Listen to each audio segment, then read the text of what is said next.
Welcome back to Numbers on the Board. Numbers on the board, yes! We are here on an amazing Saturday. Before we get into the episode, remind you to leave a like, to subscribe, and remind you to hit that link in the description, man. We're doing a live show at All-Star Weekend 2026, February 13th, 7 p.m. I can't pronounce the name of the venue, but you know it's live. Links in the description. Scan that QR code. Come out! I just got the notification of how many we got sold, and we got a lot more seats here for y'all. So come out, man. Cool shit coming. Yeah, come out, man. Let's get it popping. I can't wait. It's been a little minute since we popped out for a little trip. Yeah. It's been a year. I think the last one was last All-Star. Yeah, it's always fun, though. I highly encourage people, like I've said in the previous episodes, get out, come through, and even just All-Star Weekend in general, I think it's a nice little situation to be around, especially when they got good weather. You know what I mean? Just come around and you might fall into something. Something might fall right in your lap. That's how it is at All-Star. I'll be riding around, going to different sound checks and rehearsals. And I remember that one year when Ja Morant shoe first dropped, I forget what city we was in. Maybe it was Utah. Utah makes sense. It was cold as shit. They was giving out boxes and boxes and boxes of the brand new Jaws. I remember they was like fresh, brand new. And I always just be riding around the city when we on our way to doing different things, seeing little stuff like that. And I be like, damn. Like, imagine you just like, I'm going to just fall through the city because I live an hour or two away, and you just, pop up, get some jars, hit some your digs, you know what I'm saying? Some good vibes. I would definitely love to have some jobs. Why don't you have some jars? I don't know. You better get them before they catch cancel the shoe line. What do you Yeah, mean? last one hot too. I feel like they would always be sold out. Do you ever check for them? No. See, that'd be the I issue. did when my niece asked for them, and they weren't up. Yeah, I went to go. I wouldn't even go to get specifically those. I just seen them like the green ones, and I really liked them. I asked what they had, and they didn't have my size. Yeah, I be seeing them. I think I'm mostly looking forward to that weather too, because it's been super cold over here. And it's only gonna get colder. It's Yeah. only gonna get colder. Yeah, it's supposed to be like -8, or not -8. It's supposed to be like 8 degrees for the low today. Which is Today? crazy. Yeah, it's supposed to be super cold this weekend. Oh, shit. I did not. Advantage Bears. I know tomorrow it is. I ain't know. It says it feels like -3 right now. And you know what I feel like, bro? Same, because I took my dog out and I was like, hold up, I need my gloves. Need my gloves, little mama, slow down. Again, the sun, I guess, is poking out right now. It'll probably come up a little bit more. Now, what I do like about the sun, even though it's going to be cold, at least melt that snow. I'm so tired of seeing the snow. And the day that it snowed was a very nice day. I remember I took Penny out at like midnight, 12:30, and I just sat out there like, dang, it kind of actually, it's hitting right now for it to be midnight. And then I woke up, and it was all covered in snow. So, yeah, let's get it together. What's good, though? We got to drop the mic? We do. I'm going to ask y'all, what players have been frustrating to watch recently? I think Jared Allen. That's a very good answer. And I say that with grace because I was watching, not even yesterday, but it was like a couple of games before yesterday. Or no, I think it was yesterday. And I don't know, the way he was moving, I'm like, is Jared Allen still hurt? Is Jared Allen, does he have a lingering issue with him? I'm not asking for anybody to give me the answer, but that's the kind of what I got from watching him. He was just kind of like dragging up and down the court. It's hard for me to explain. I could just be overthinking it. It could be. It's a lot of players that have come back from injury this season, and they're playing with lingering injuries. And sometimes, again, with the Darius Garland thing, when Kenny Atkinson said the toe thing is just something he has to play through. He can't just have it magically, be all healthy. He has to kind of battle through that. And I think it's a case for a lot of people, and maybe on this team too. I mean, one guy I was heavy on was Cam Thomas. I think I had to kind of be out on the Cam Thomas lead stakes. Finally, it took you forever. He's the last guy left. Maybe you should keep your stock specifically because you are the last. There's no other reason to sell. I'm selling it. To who? You. There's nobody buying He it. said to you. What, you giving it to him for free? Hey, man, He one might day have to take it I at can that sell point. water to a whale, man. No, you can't. So You literally can't, though. You see how hard he was smiling when he You said literally this? can't. Convince us then. Convince us to take your Cam Thomas stock. If you can convince You can sell water to a You well. can sell water to a well. Then you can easily You get can't me to even like Cam walk Thomas. into a store and find Ja Morant shoes right now. You telling me you can sell water to a well? What does that have to do with me selling stuff? That's Because buying. it just shows. I think you could easily sell Cam Thomas. Huh? Just sell us Cam Thomas. He want to hear this bullshit. He don't think you can easily do anything. Well, one thing, he's playing a big market. I think that goes goodness, a never long way mind. for him. We You're cool, talking bro. about a dynamic scorer who can get it at all three levels. What does a market have to talk with?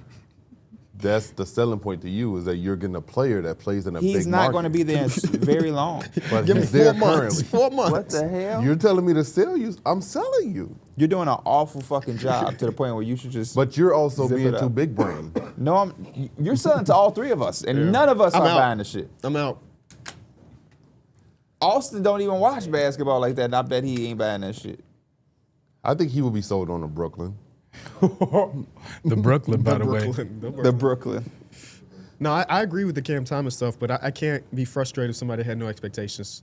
I thought at guess. some point he would somehow or another bought into the things that were being told to him, as that he need to fix, and he still just will dribble the ball for 20 seconds and take a step back three, and it's just like sometimes the offense just it dies when it's in his hands, because like he's such a go get it, and then also he does this thing where if he does pass the ball, his ass moves towards the ball. Like, he'll pass it and then look to go get it again. And I'm just like, do something else. Like, you're making it so obvious that you just need the ball. Why when you pass it do you look to get it back right away? Who's on his team? You know what I mean? Like, if I'm Mike's homie, right, and Mike is in the league, and I know Mike has the biggest year of his career coming up, and everybody in sports that have watched you play for the last 4 years know exactly what you need to do in order for you to get your payday. As his homie, it is part of my job to make sure that he on his shit so he can get his payday. You trying to tell me ain't nobody in his friend group, in his circle that's like, hey Cam, man, we know you can get a bucket. Everybody can get a bucket. It's the other things we looking for. If you want 20 to 30 million, you got to show the other things. It ain't a single person that's holding it. Maybe they did, and he just like, fuck that. I just want to shoot the basketball. Yeah, I mean, if Jordy Fernandez can't get it in this year, then can his homies do it? I trust my homies more than I trust my boss. Yeah. He's a limited player at the same time, though. The things that y'all asking for, he's not gonna magically pull out of his ass. But you know, I don't even think anybody wants him to be Steve Nash. I don't think anybody even wants him to be Herb Jones. I think Jordy literally just looks for effort on the defensive end because everything else is there for him. The other four are like a fine-oiled machine at this point. So if you are the cog that's out of the machine, then you stand down to like a sore thumb. They're not asking him to really get into that mode. They just want to be better and give more effort on that end. And effort is the easy part of life. Yeah. It's just the easy part of life. Oh, especially on the defensive side of the ball. I know the playmaking thing is a lot more complicated. It's not just effort. You can't really put effort into playmaking. But when you talk about the defense is literally 90% effort. I think it's literally like 90% effort. And if he It was might on, be a little bit more sway because you still need the tools, Yeah. but it's Yeah. you can control effort. That's Yeah. the one thing you can control. if he played for another shit defensive team like he did for basically the rest of his career, then it's somewhat excusable. But this team defends hard as hell every night. Yeah, I don't understand how he couldn't buy into the defensive culture. I'll tell that you they're why he's trying not to buying into anything. This is not defending him because I think Cam Thomas has to grow as a player as well. But just being honest, Cam Thomas ain't not trying to buy into anything that the Brooklyn Nets are selling because Cam Thomas doesn't want to be in Brooklyn.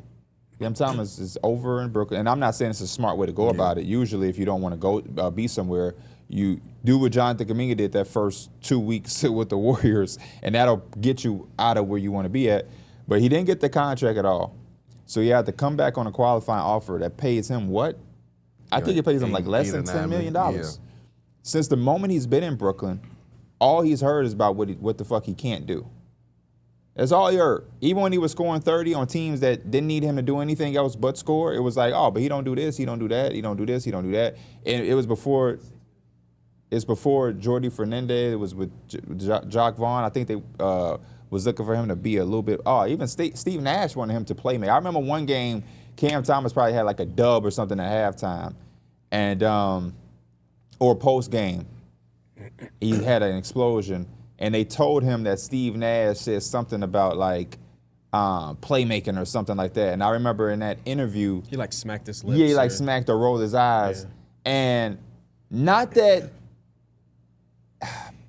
he can't hear criticism or growth or, be held accountable, but I can feel it as a young player. I'm finally breaking in because I'm on a fucking team with KD and Kyrie and Harden, or I can't even remember if Harden's on the team at the time. My mind is all. And he finally had like a breakout game. And fucking the coach is talking about some damn assists. But I feel like that's kind of carried him the whole way through. Again, not defending him because he definitely has things that he needs to grow on. And if he was my friend, like KB is saying, or he was my brother, I probably would be letting him know, in order to get the things you want, you probably got to do some things you haven't done.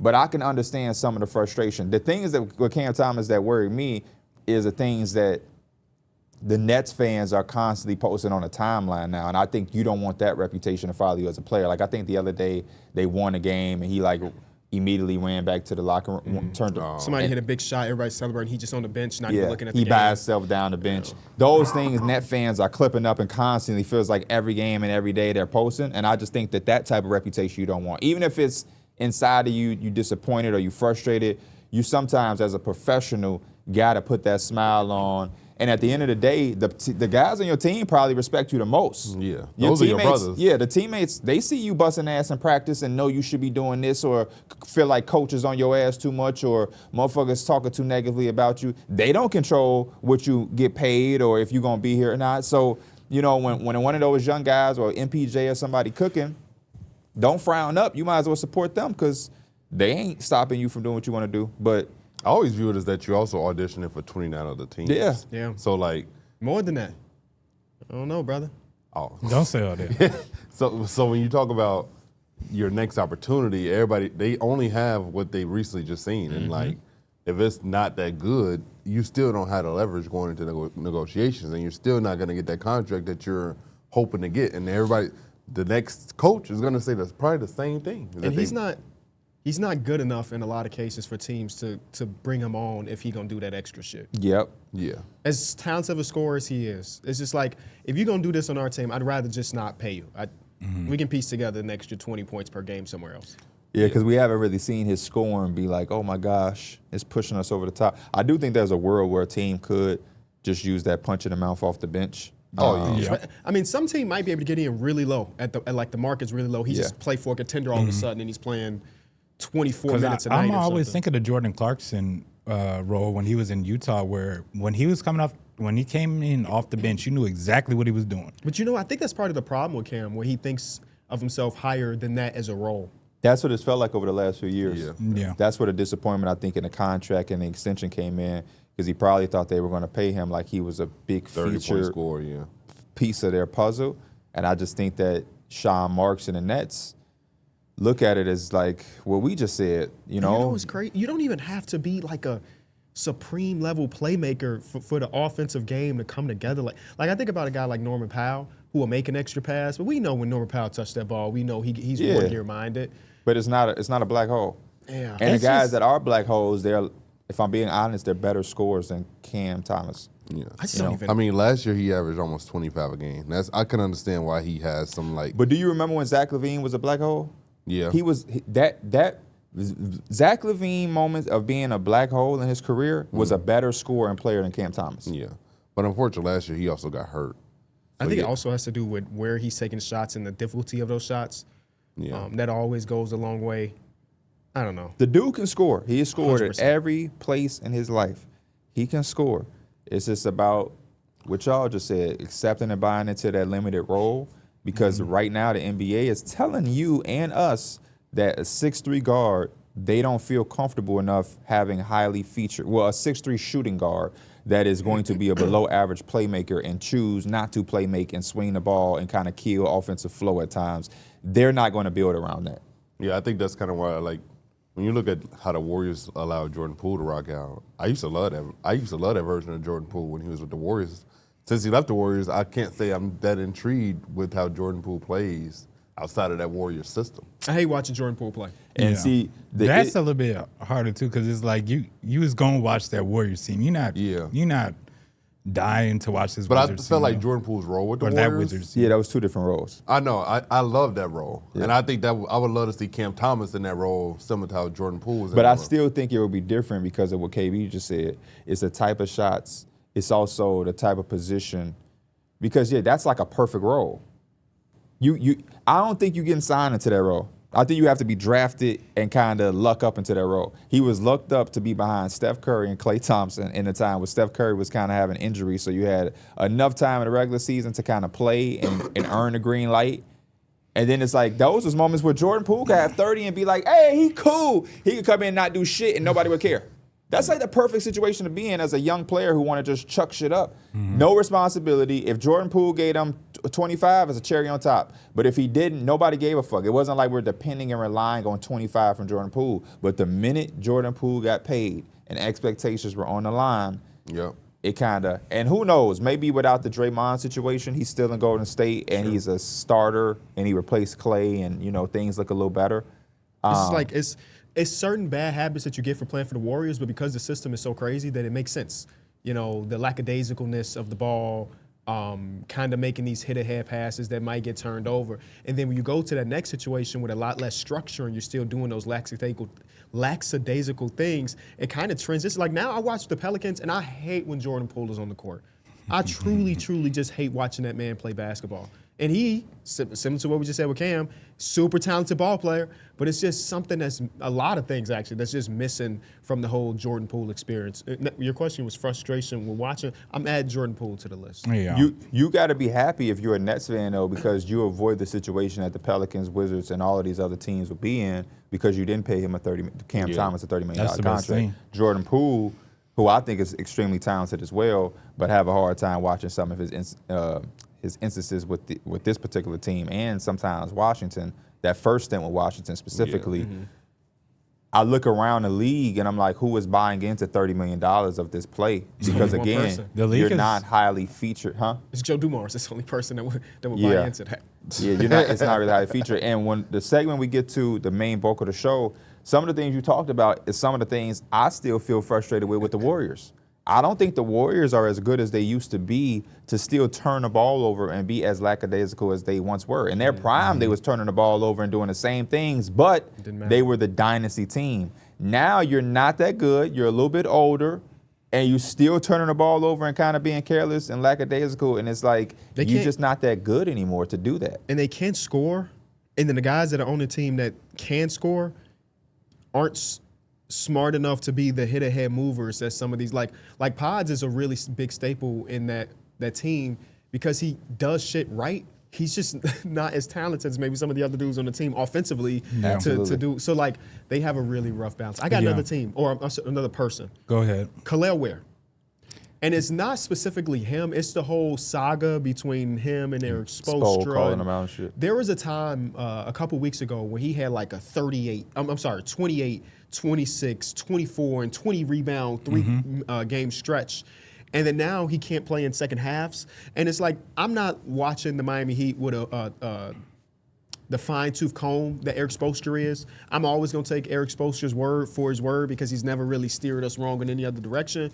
But if he's looking at this big fella, who we obviously know is extremely talented in a super young age, is saying, man, we'd rather just not play you in the second half. That's frustrating for me because I fucking love watching him play when he's on that mode. Yeah. And then Zach it seems like they do too. Because every time you look at a report, they're saying that if they want to make a run at this guy, that guy, they would like to do it without including Khalil Ware. Yeah, and it's like I see Heat fans, or at least talked about it before the season started, about whether or not Eric Spoelstra has been too hard on Khalil Ware. And my take has always been like, I personally would love my coach to be really high on a player, so much so that he's willing to, get under his skin maybe a little bit to push him to be the greatest player that he can. But what I was saying was Zach Lowe's been early on this. Right now, if we look at the core of the Miami Heat, the guys that are the most important to the team, I would say, as far as like the now and bridge into the future is Bam Adebayo, Khalil Ware, at least two of those names. That's the 4 and that's the 5, or 5 and the 5, depending on how you look at it. Those guys have played 266 minutes together. They have a negative 6.6 net rating.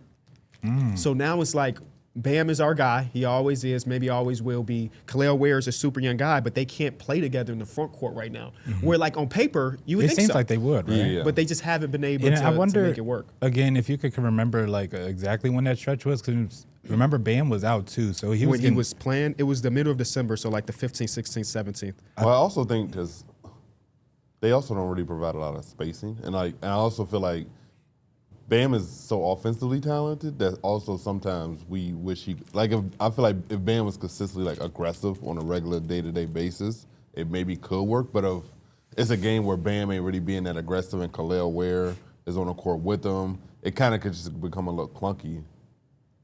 So I could see how it might not work. I think defensively, I they like should probably I like them on the That's- court. I that's didn't know it actually was the that other bad thing. either though. The they're not defense good has been, defensively I mean, they either? haven't been on either side of the ball together. Oh. The offense is just middle of the pack, and then the defense is one of the worst in the league if you stretch that across an entire game. It makes sense because That's again, actually they have a shocking. lot of. Again, we'll get to it later, but like they have a lot of good options, but not like a legit great number one option. And I think it kind of trickles down to the rest of the team. It hurts them a little bit. Yeah, I mean, it was reported that they're holding on their assets. They're not a team that probably aggressively pursue John Morant because they want to wait till the offseason to probably try to pursue Giannis. And so that I think that kind of probably just shut the door on them potentially going after the John Morant sweepstakes.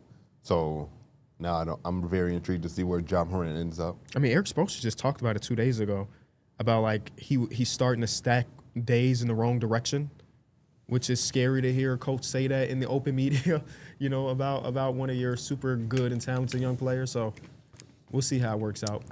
I had one player that I wanted to mention. It's Jabari Smith Jr. I was preaching about him all going into the season, even probably beginning of the season. He is a really I good should have known this was coming. You hit the group chat about him. man. Defensively, I feel like he does his thing. Defensively, he makes plays, but offensively, they kind of do need him. At least, especially when they're doubling Durant and they're clogging the paint. He gets a lot of good shots, whether it be from three, whether it be he takes a dribble and a pull up. He gets a lot of good looks.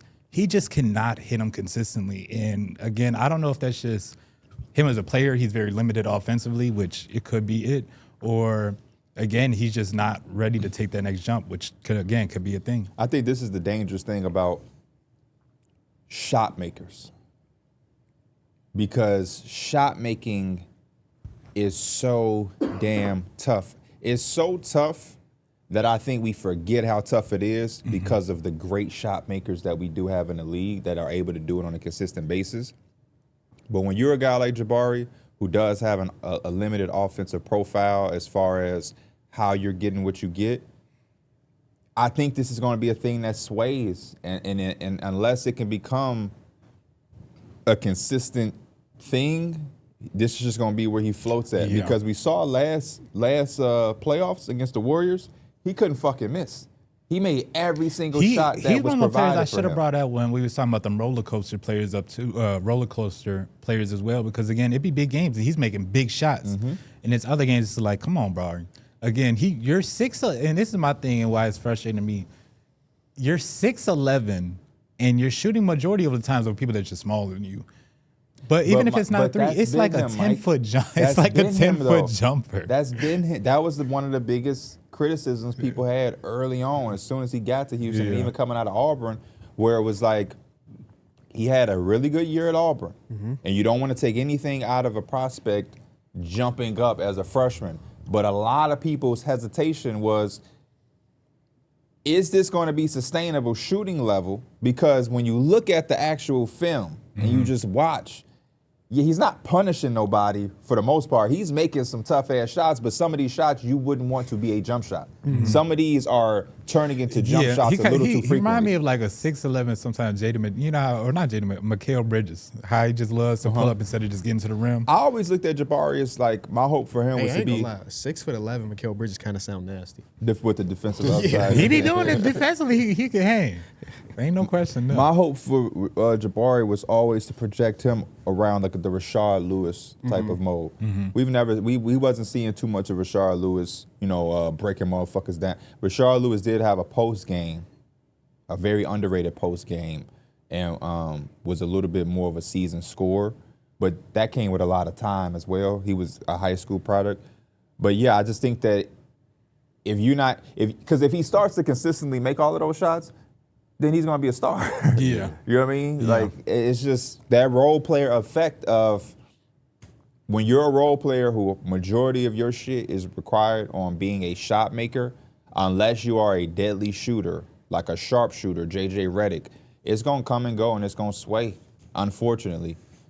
Really unfortunately. So I get what you're saying, but this is also a dude when we get in the playoffs, he might turn into their best shooter and save a series. Yeah. This is just gonna be a part of him until he makes it consistent or add to his game. Some of these or, recent games, you know? just 6 for 21, 0 for 10 for 3 in that I game. didn't realize he put it. Was that What the OKC fuck? game? Which game he That put was up 21 shots? That was Portland game. Portland. And 21 they played them shots. back-to-back games. In the first game, he went 2 for 13, 1 for 7. So he left that series 8 for 34. If you would have asked me his career in shot attempts, I don't think 21 would have came to my Bro, mind. he's been getting a lot of shots. 4 for What did you 13, know 6 for OKC 13, game? 5 for he OKC game. started He that shot 5 for game- 15. He hit like his first 2-3 Yeah, shots. he right? looked really good in the Didn't hit beginning. shit else after that. In the beginning. Like so that I think that's the frustrating part is because again visually it's really good shots that he should be able to make. Yeah.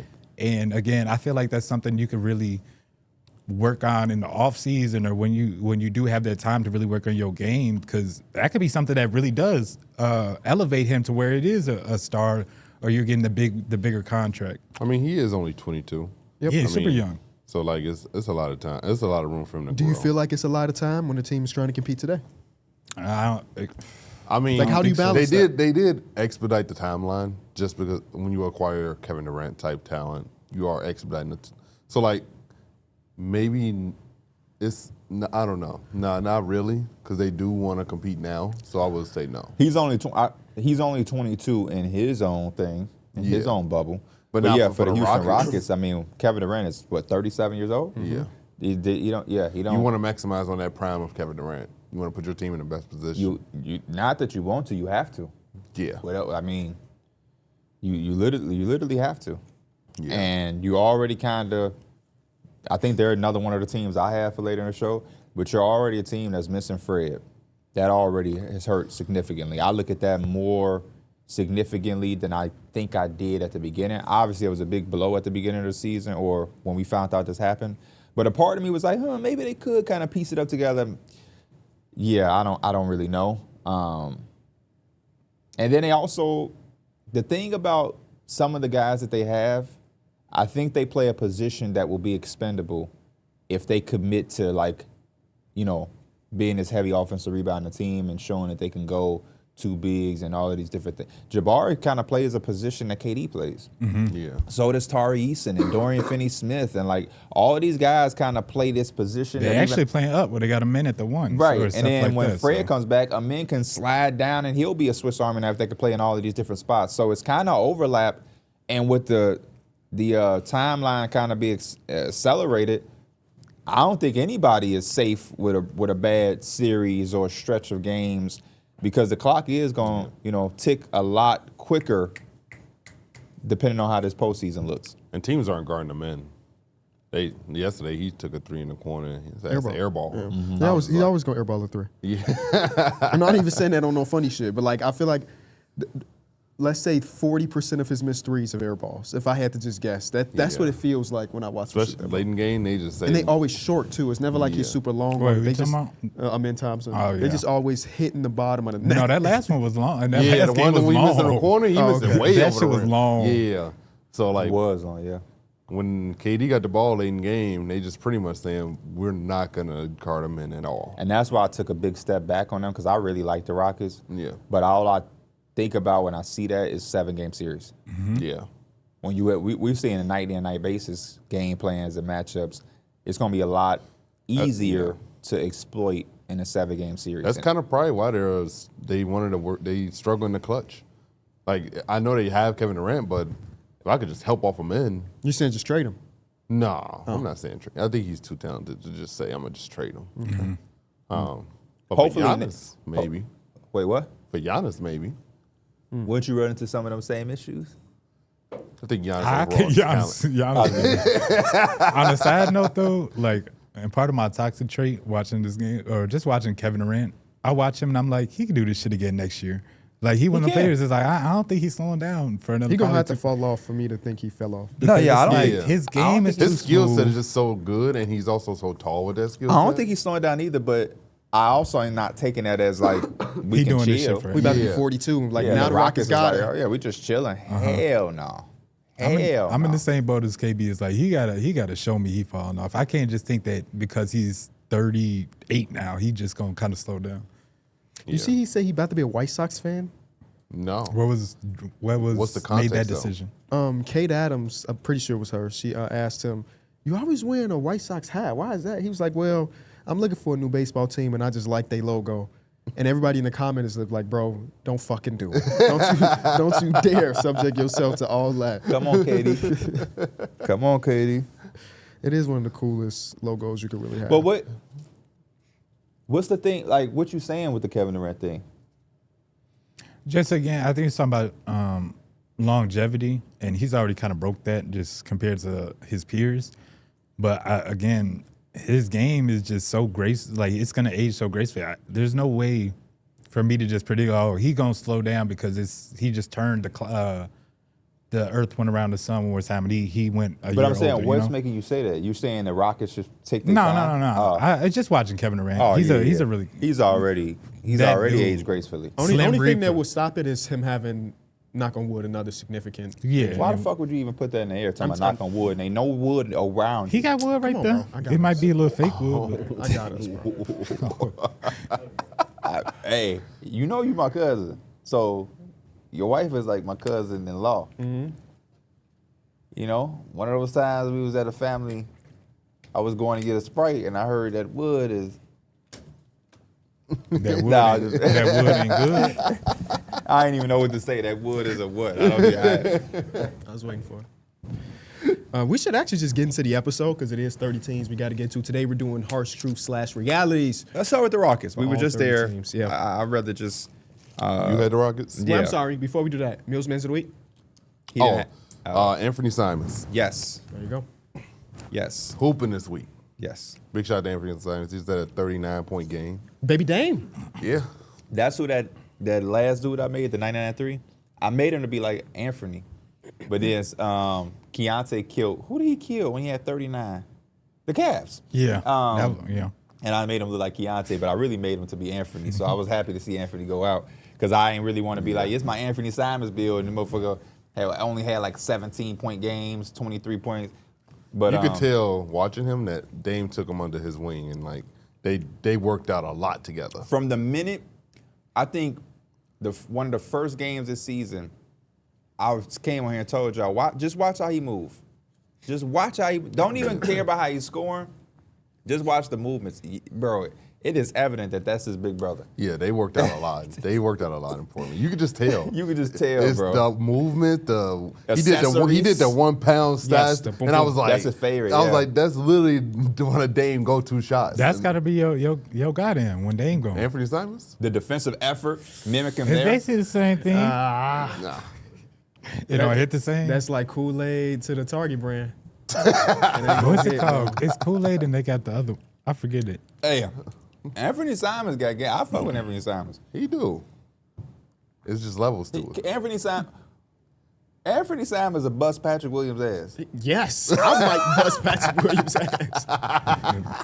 As long as you can call travel when he do Hell it. yeah. That's how you You a get your Bulls stops. fan, so I'm just gonna pick on your players with Anthony Simons. I mean, could beat Patrick everybody Williams' on that motor team. is so low, he might just let you win. Yeah. It's He already, easy, got, he already got paid. That is fucking crazy. it's easy to beat people with low motors. Just letting you win is crazy. Is what? It's easy to beat people with low motors.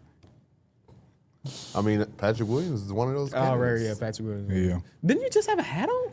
He is right here. I took it off. I I ain't forgot feel like you could wearing do- it. You got you could do that kind You got of- experience of beating somebody with a low motor? Yeah. I one time had beat this dude in a one-on-one, and he complained that I was getting too many offensive rebounds. Ref, do something. You ever beat somebody with a low motor? No. He got low motor. Shit gonna be Hey, 0-0. Before we get into this, can you explain to us having a low motor? Like, what goes behind having a low And is motor? that just in basketball? Or I is wouldn't that, say it was a low motor. I just think I got burnt out. I was just tired. I'm not even talking about that one game. I'm talking about what we know you to be. You're a low motor guy. You got 3 of your friends who have played 80% of the basketball we know you for, and you are a low motor guy. I will call one of the random fans, our friends, if you need me to. At some point, I just don't think the effort is worth it in those pickup games. Bro, our coach literally said you the biggest dude out here. Oh, There's no reason why you should not be having no points. So the coach. This is going back to the coach. This told is fuck you a that. pickup game. So now you can't use that We excuse. were up at like 20 at half. Everybody had at least scored at least 1 bucket except for Darrick at halftime. The coach was just like, what coach is this? And this Lottie. was a B Coach Lottie. team game. Oh, yeah. And Coach Lottie, come on, man. but Darrick did get a huge and one in that second half. I got that video on YouTube, I'm pretty sure. Most low motor players do shit like that. Yeah, what? So, again, what's the philosophy? There's no philosophy. Okay. There's no like. I don't have anything. You don't walk into the gym being like, yeah, I'm not trying to. That's fucking hard to believe. That's fucking hard to believe. The one-on-one specifically makes that hard for me to believe because Mike is right. Your ass did say that. I don't know. He's just getting so many offensive rebounds. As if he had 4 other teammates out there. That line was actually mind fucking blowing. Yeah, I don't know, man. He just got so many offensive rebounds. It was hard to, stop him from getting them second chance points. This motherfucker brought up advanced stats and a one-on-one. If his offensive rebound percentage was just was too high, it was above league average, and that came back to bite us. He was talking from a team perspective in a one-on-one. Yeah, we got to find a way to generate some easier shots for me. I don't know. We got to keep these guys off the glass. And it's fucking Mike. It's fucking Mike. Mike ain't bigger than you. I don't think Mike is faster than you. I think probably he not tested fast that. at all. Hell no. Yeah, on all of the athletic measurements, you blew us all out of the water. So it's really, literally motor. You got the wingspan, the size, the height, the strength, the quickness, the agility, and you was like, nah, fuck that. After talking the shit, he also predicted that he would win, but not only win, he was gonna win significantly and bust your ass. What did he say? 11-3, 11-1. I blew a 10-1 lead, 10-2 lead. You should. I wouldn't even set that alive. Yeah, that wasn't even the same. Yeah, that was That was a whole. That was 2 years later. Yeah, that was a actually. whole. Oh, that was a different one. So after being embarrassed and watching the film Oh, that was a different one. Yeah, you're right. You're right. to maybe build up your motor, you decided, nah, still don't need it. You hilarious, D. Millie. But I always, look. If you in a one-on-one and the game is to 11 and you got 10, and the other person got 2. but in your head you be like, all I got to do is get this last bucket and I'm done. I'm One finna more. give it my all. He said, hell no. Do you have high motor I'll get other it when I places? get it. I mean, I think I have a pretty normal motor. That's some shit a low motor motherfucker would say. You think he out there mowing the grass ferociously? He is out there. Do y'all think motor has to be physical? Yes. Like, do you think you got a high motor when it comes to watching NBA games for your or is that a different there's- terminology? No, I think it could be different terminology, but I you're think it's right. in the same tree. Like, there's people that have say for schoolwork. There's people that get that shit done immediately or whatever. Like, they have the motor to do that, but there's other people that's gonna wait till the last second. I think that's kind of goes into it. Maybe that's a little bit more motivation, but I think it's something of the same tree. Did Yeah. y'all, when y'all had papers due, did y'all do them Hell no, it's way the last ahead of second. time? Depending on what subject it was. It always depended on my confidence level. If we doing a book report or a book paper, Blow my nose. if we're doing a paper on a book that I didn't fucking read as much as I needed to, then man, I gotta drag that one out because I gotta try to pull some shit out of my ass. Yeah. But now if we doing some shit on something that I was heavily in part of, Like a and persuasive essay? kept Oh up yeah, I with, remember we did a book report on the Epic of Gilgamesh. I think it was just the Odyssey or whatever. And I did my book report on that super easy because I just enjoyed the book and I got an A+ on it. I think Yeah, when one you of- enjoy the book, it's so much easier to write a paper. Yeah. I think even if you don't enjoy the book, if you read the book, it's easier because you actually know what happened. You ever tried to Yeah. write a paper on a book you didn't read? This one was cool because he gave us an option. He said, what you can do is you can either write a whatever page book report on it, or you can write an extended chapter. You can write the next chapter of the book. I wrote the next chapter of the book, and again, it was easy because I really enjoyed the book. I had understood the concepts and everything. So I think it really just comes down to what you enjoy.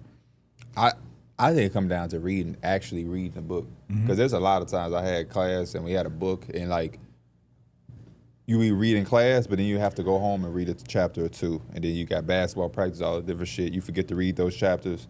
Then you come back. Then you're behind. Once you're behind, there's no catching up. So now you're trying yeah. to write a paper on a book that you like halfway read, halfway didn't. You forgot about some significant shit in chapter 7 and 8 because you didn't fucking read it when you had to take it home. I can't imagine book reports exist anymore. And then it's like, but right, because you got ChatGPT You got everything and you everything. need to never have to read a book. How did teachers progress to catching that though? Programs. Other programs Yeah, have they have AI catching programs. Yeah. Oh, really? I mean, they have ChatGPT. They have I'm gonna use AI to prove They've that been your had- AI is AI. They had software when we did our shit though to make sure people weren't plagiarizing. Yes, and sure did. yeah, and every website that people would use. What was the? It was like you submit your paper here, and like when you submit it there, it runs to a database of But all what the was papers. it was like a website where you can. Other students was talking about other things. Fuck. I forget. It's not even about plagiarizing. I was It's just watching like, Abbott Elementary, and what they did to try to stop the kids from cheating is they gave them like a test, but on the paper they had a question all in white, so you couldn't see it. So when they put it in or whatever, ChatGPT would pick it up, and then they would answer the question. They would know that they used it. It's just like so that must crazy. be some shit that really happens in real life. I wouldn't doubt that it does, especially with nowadays. Like, But we used to have different websites for shit like if you had a book and you didn't read it. What was it? Was it fucking Quizlet or some shit? Quizlet, yeah. Was that what it's no, called? yeah, I used to be yeah. on Quizlet. Yeah, Quizlet had, sometimes you could find your exact test on Quizlet. But I if I'm not mistaken, they had versions of that for teachers. Yeah. So students thought that they had a lick, but teachers had the same exact thing to communicate and go over different things. The best we read Dexter in my English class, and I halfway read Dexter, halfway didn't. But the teacher had us write and have debates. 50 is like class versus class, 50-50. Are you born evil or do you become evil? And that is way easier to write than to fucking go off the book. Yeah. So I killed that shit immediately because that's something like I can do. But when you got me writing about some shit I don't really give a fuck about. I'm a nurture guy. It's In the whatever. nature versus nurture debate, I think it's nurture. I think it's your environment more than who you're born as. That's the side I was on. That's the side I was on. It was good though, because it was literally like 50-50. And I remember we got heated and shit. I think Flex was in that class. Tony was in that class. She over there. You're definitely born with it. I'm like, this shit is not that serious, y'all. Fucking relax. Anyway, the Rockets. Continuing on them. This is the harsh reality for NBA teams, all 30 teams. We split up the teams amongst us 4. I got 18. Who was the other person that got 8? I have 8. Okay. Oh. Motor City. The way it works is I had the group chat say, "Hey, divide the teams. Everybody pick the teams. I'll just come with I'll just be the last 8 I or took 7. the first 8. You took first 8, and they left me with 8. I think I took 8 last time. You sure did. I did take 8 Hey, last time. salute to you. When the last time you took 8? I ain't talking about 8. I don't know. Last time you took 8 is wild. I'm sorry. I'm Yeah, so sorry. I'm so sorry. Heavy on the pause. Anyway, the harsh reality for the Rockets I put is Fred ain't walking through that door anytime soon, even though reports are indicating that he might try. I just think it might not even be worth it, especially with his contract situation that he's in. But they're 26 in assists at 25 a game. They're 24th in turnovers at 15 a game. They're really missing that veteran presence that settles them and provides some on-floor leadership and also the three-point variance. And it's not to act like Fred VanVleet is going to come in as Chris Paul, but I do think Fred VanVleet is a lot better than people remember, or give him credit of being. And I think he would really help this team significantly in some of those small areas. And this is a team that's already kind of right there. So if they clean up or he helps them in just some of those areas just marginally, I think it would elevate this team a lot. It ain't like they need somebody to come in with some cape to save the day, but it's just to kind of round out the edges. And he does that on team. That's the value of Fred VanVleet, if we're being honest. Yeah, and I think he helps them in clutch time. Like, he was their primary ball handler down the stretch of games before KD got there. So it's not like he's not comfortable in that role. So he'll definitely come in and alleviate some of that pressure off of KD. Fred probably, I'm sorry, I wasn't trying to cut you off. Fred probably averaging, what, close to 10 threes a game last year? 8 threes, 9 threes, Yeah. 10? Yeah, I would assume so. So for a team that don't shoot, they make the ones they do shoot, they make. I mean, this team needs threes so bad that like they kind of really incline Reed Shepherd to just shoot the ball anytime he touches it because they just need that spacing. So he would have definitely, talking about Fred, would have definitely been a super big help in that. He But I averaged agree 8 with the you. first year with the Rockets and 7.7 basically 8 last year. It's really the little things, especially down the clutch, is where he probably would help them most. Not even just shooting and spacing, but getting good shots in having another guy that you're really comfortable with alongside Sengun is like, okay, they're trapping Kevin Durant. Who else is going to make a play? I think a man in it like Jabari, whoever's out there, they're still working to really get to that level where they can consistently make plays. But Fred, I think, would be able to help them in that aspect. I'll throw out one of my teams. Yeah. Start off with the top team in the league, the OKC Thunder. Y'all left me with them. The harsh reality for them is the gap between you and the field is not that crazy. You know, coming off a championship, I feel like, at least me, I'm only speaking for myself. I don't know what consensus is or what everybody's thinking. The defending champions usually have like the level of respect for me to say, hey, they got a real good chance to repeat. They are my favorite to repeat. And I still feel that way for OKC, don't get me wrong. But those other teams, I didn't really start questioning until we got super late into the season. Whereas like the Celtics coming off their championship, they're still having a good season. I think they're the 2 seed. I'm like, oh yeah, that team is still the best team in each conference. They'll still make it out of and win that championship. With OKC, I still think they're my favorite to win the championship, but my number 2 team, the Denver Nuggets, are like percentage points behind. And I think they need to recognize that as well. And I don't say that to say that they need to go out there and make a dramatic move. Sometimes continuity is the best thing you can have. But I'm watching that team that lost Jokic, 2.5, 3 weeks ago, and how everybody just looks like they just look like they have 12 NBA players all of a sudden. Yeah. And that could be scary for a team that you just saw in the playoffs that had, let's say, 6 NBA players and they all went to 7 games. So just got to recognize that gap ain't that crazy, man. And a lot of them guys got to step up. Yeah. A lot of it can be internal. Like, they could just Exactly. mentally just feel that pressure, and they could just lock in, and like they can get back to being the Thunder. Not that they're not good, but like at one point I felt like teams feared them. Like, everybody was just like, everybody have an off night against the Thunder. Like, I felt like you got to get back to having that identity to where everybody around the league kind of feared you a little bit. And for what it's worth, they've been taking care of business for like a week and a half now. Yeah. You know, they did had a 6-6 stretch, but after that, I think they won 5 straight games, and only a few of them were like even close. It's hard to be perfect, and they went through a little rough stretch, and That's what J-Dub was like, yeah, you know, we have a human week and people freak out. I thought when you said internal, I thought it was going to be so like, because I feel the same way where the gap is just not as far as it used to be. But again, like J-Dub hasn't been the same J-Dub from last year. Chet, I think we were all kind of planning on him to take somewhat of a jump, especially when J-Dub was out. I think it's still a little bit up and down. Like, they're still waiting for a consistent, consistent stretches for him where they're really depending on him from the offensive side. So, again, the shooting can always be better, but I think at least with those other 2 guys, if they can take that leap like we're expecting them to, or at least get back to where they were, I think they can at least look better. I hate how simplistic the basketball in the NBA can be some nights, where it's like, You making shots or you didn't? literally, for OKC, when they're not shooting over 30%, it's a close game. If they shoot 34, if they just shoot league average from 3, 38, 36%, they smoking teams. And as we've seen, you can't account for, oh yeah, we just had a bad shooting night in the playoffs, because you can have 3 bad shooting nights in a row and then the fucking series is about to be over. Yep. So I don't know. That's not even bad. That's they shooting. That's not even bad shooting no more. Yeah.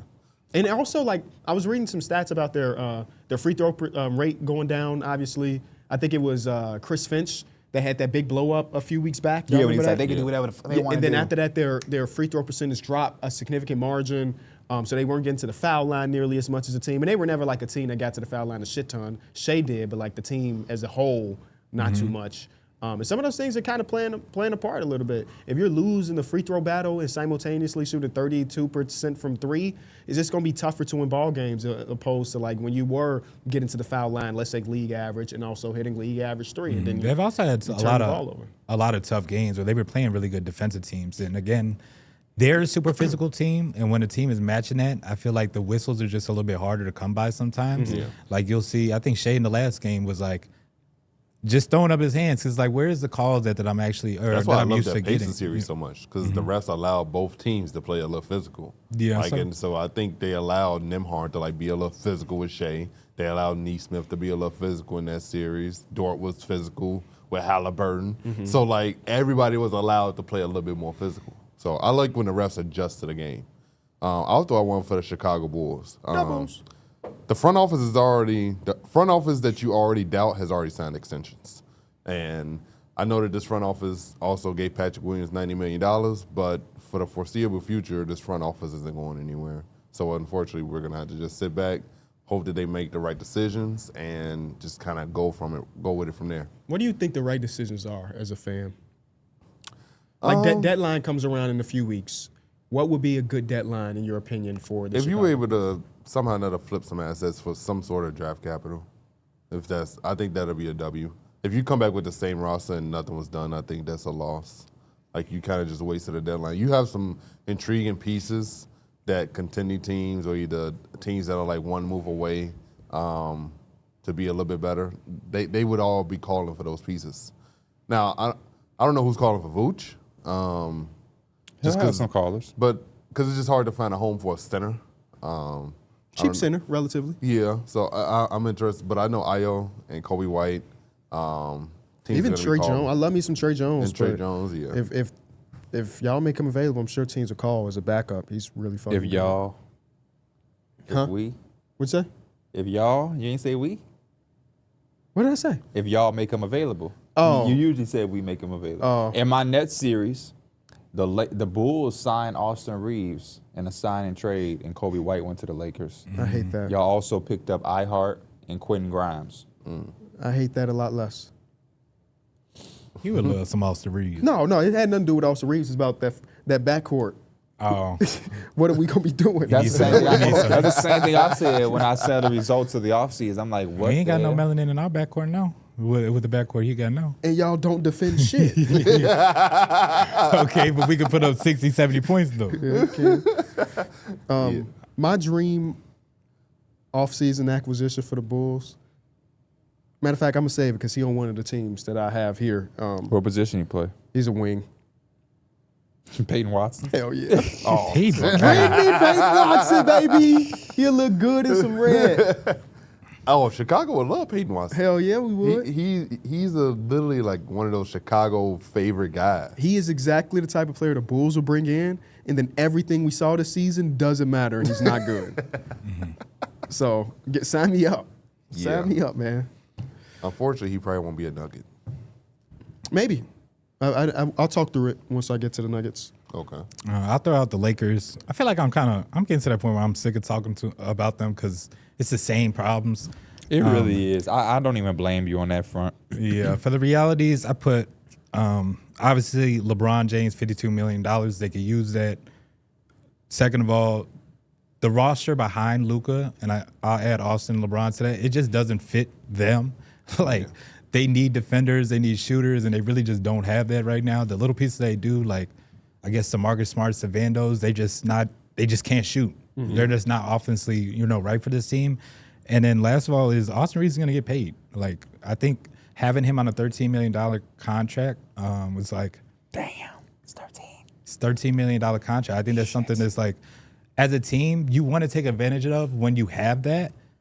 But he's going to decline his money. He's gonna get paid. So that's kind of lessening the money that might open up from the LeBron James thing. Yeah, I really wish teams that have a player of Austin Reeves' caliber on that small of a contract, like try to buy in for the now, because that contract obviously is going make $40 million next season. But the Lakers are such a weird case where like I kind of am happy that Rob Pelinka and them haven't put their foot on the gas by too much. But I look at a team like the Blazers who have Denny locked up for this long. But luckily for them, Denny's is not expiring. He's still got 2 more years of making no money. Yep. And then Dame is also making no money next season. So maybe their buying period doesn't happen until next season or whatever. But like, I just think you gotta try to maximize. In the second apron era, if your best player can make fucking less than $15 million, Just even if you think that Jaren Jackson Jr.'s contract is crazy, just go trade for him, because if you do the averages between your best player and Jaren Jackson Jr., they both make it about $30 million a year. That's still really good value in the vacuum. So just go get the job done. Go get Jaren Jackson Jr. Yeah, I wonder how that Lakers offseason look. Like, what is the LeBron situation like? Like, I wonder. That shit probably gonna be the same thing we've been seeing, D. Millie. I wonder, are they going to be like, we don't want to sign you to like, we only going to give you a 1-year deal? But what if he's like, I want a 1+1? Well, or what if none of that happens and he just picks up his player option? Yeah, that's also an option too. Well, I don't have to go back and forth with y'all about anything. I just pick up my player option and I'll leave my fringe decision in the air. Yeah. I'm back at $49 million, $46 million.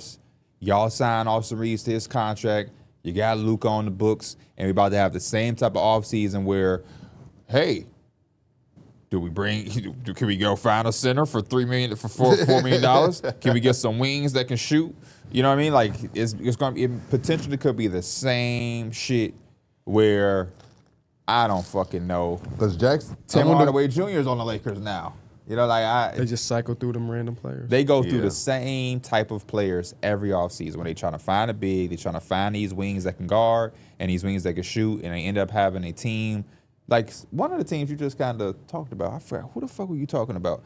But it's a team where you got a bunch of guys that can't do it both. You got defenders who can't shoot. You got shooters who can't defend. You got, you know what I mean? Like, and you can't play them all at once. And Tim Hardaway Jr. might be a Laker next season, by the way. Like Who? That's Tim Hardaway Jr. Yeah, I wouldn't be surprised. I can see that. Yeah. I can see that. Unless the Nuggets win a championship and they like, we got to bring everybody back. Yeah. I can see a guy like Tim Hardaway Jr. being on the Lakers. Yeah. for sure. But then it's just like, y'all think Jackson Hayes is still Lakers? He's still on a 1-year deal. I think he might keep re-upping. Yeah. Yeah, 1-year deal. As long as he's the backup, they cool with him as the backup. Definitely cool with him as a backup. Okay. That question is, does Aiden return? And if he doesn't, what is the pivot? Oh, yeah. Isn't Aiden's a player option at the? Yeah. I'm pretty sure it is. I think he might not. I think he might not be a player option. Just 1-year deal. Oh. I won't be surprised either. I'll go with the Atlanta Hawks next. The best thing to happen to them is that Anthony Davis got injured. The worst thing to happen to them is that Anthony Davis got injured and said, I'm still available for trade. I think You think they're going for it? I think they should go for it, but wait until the offseason.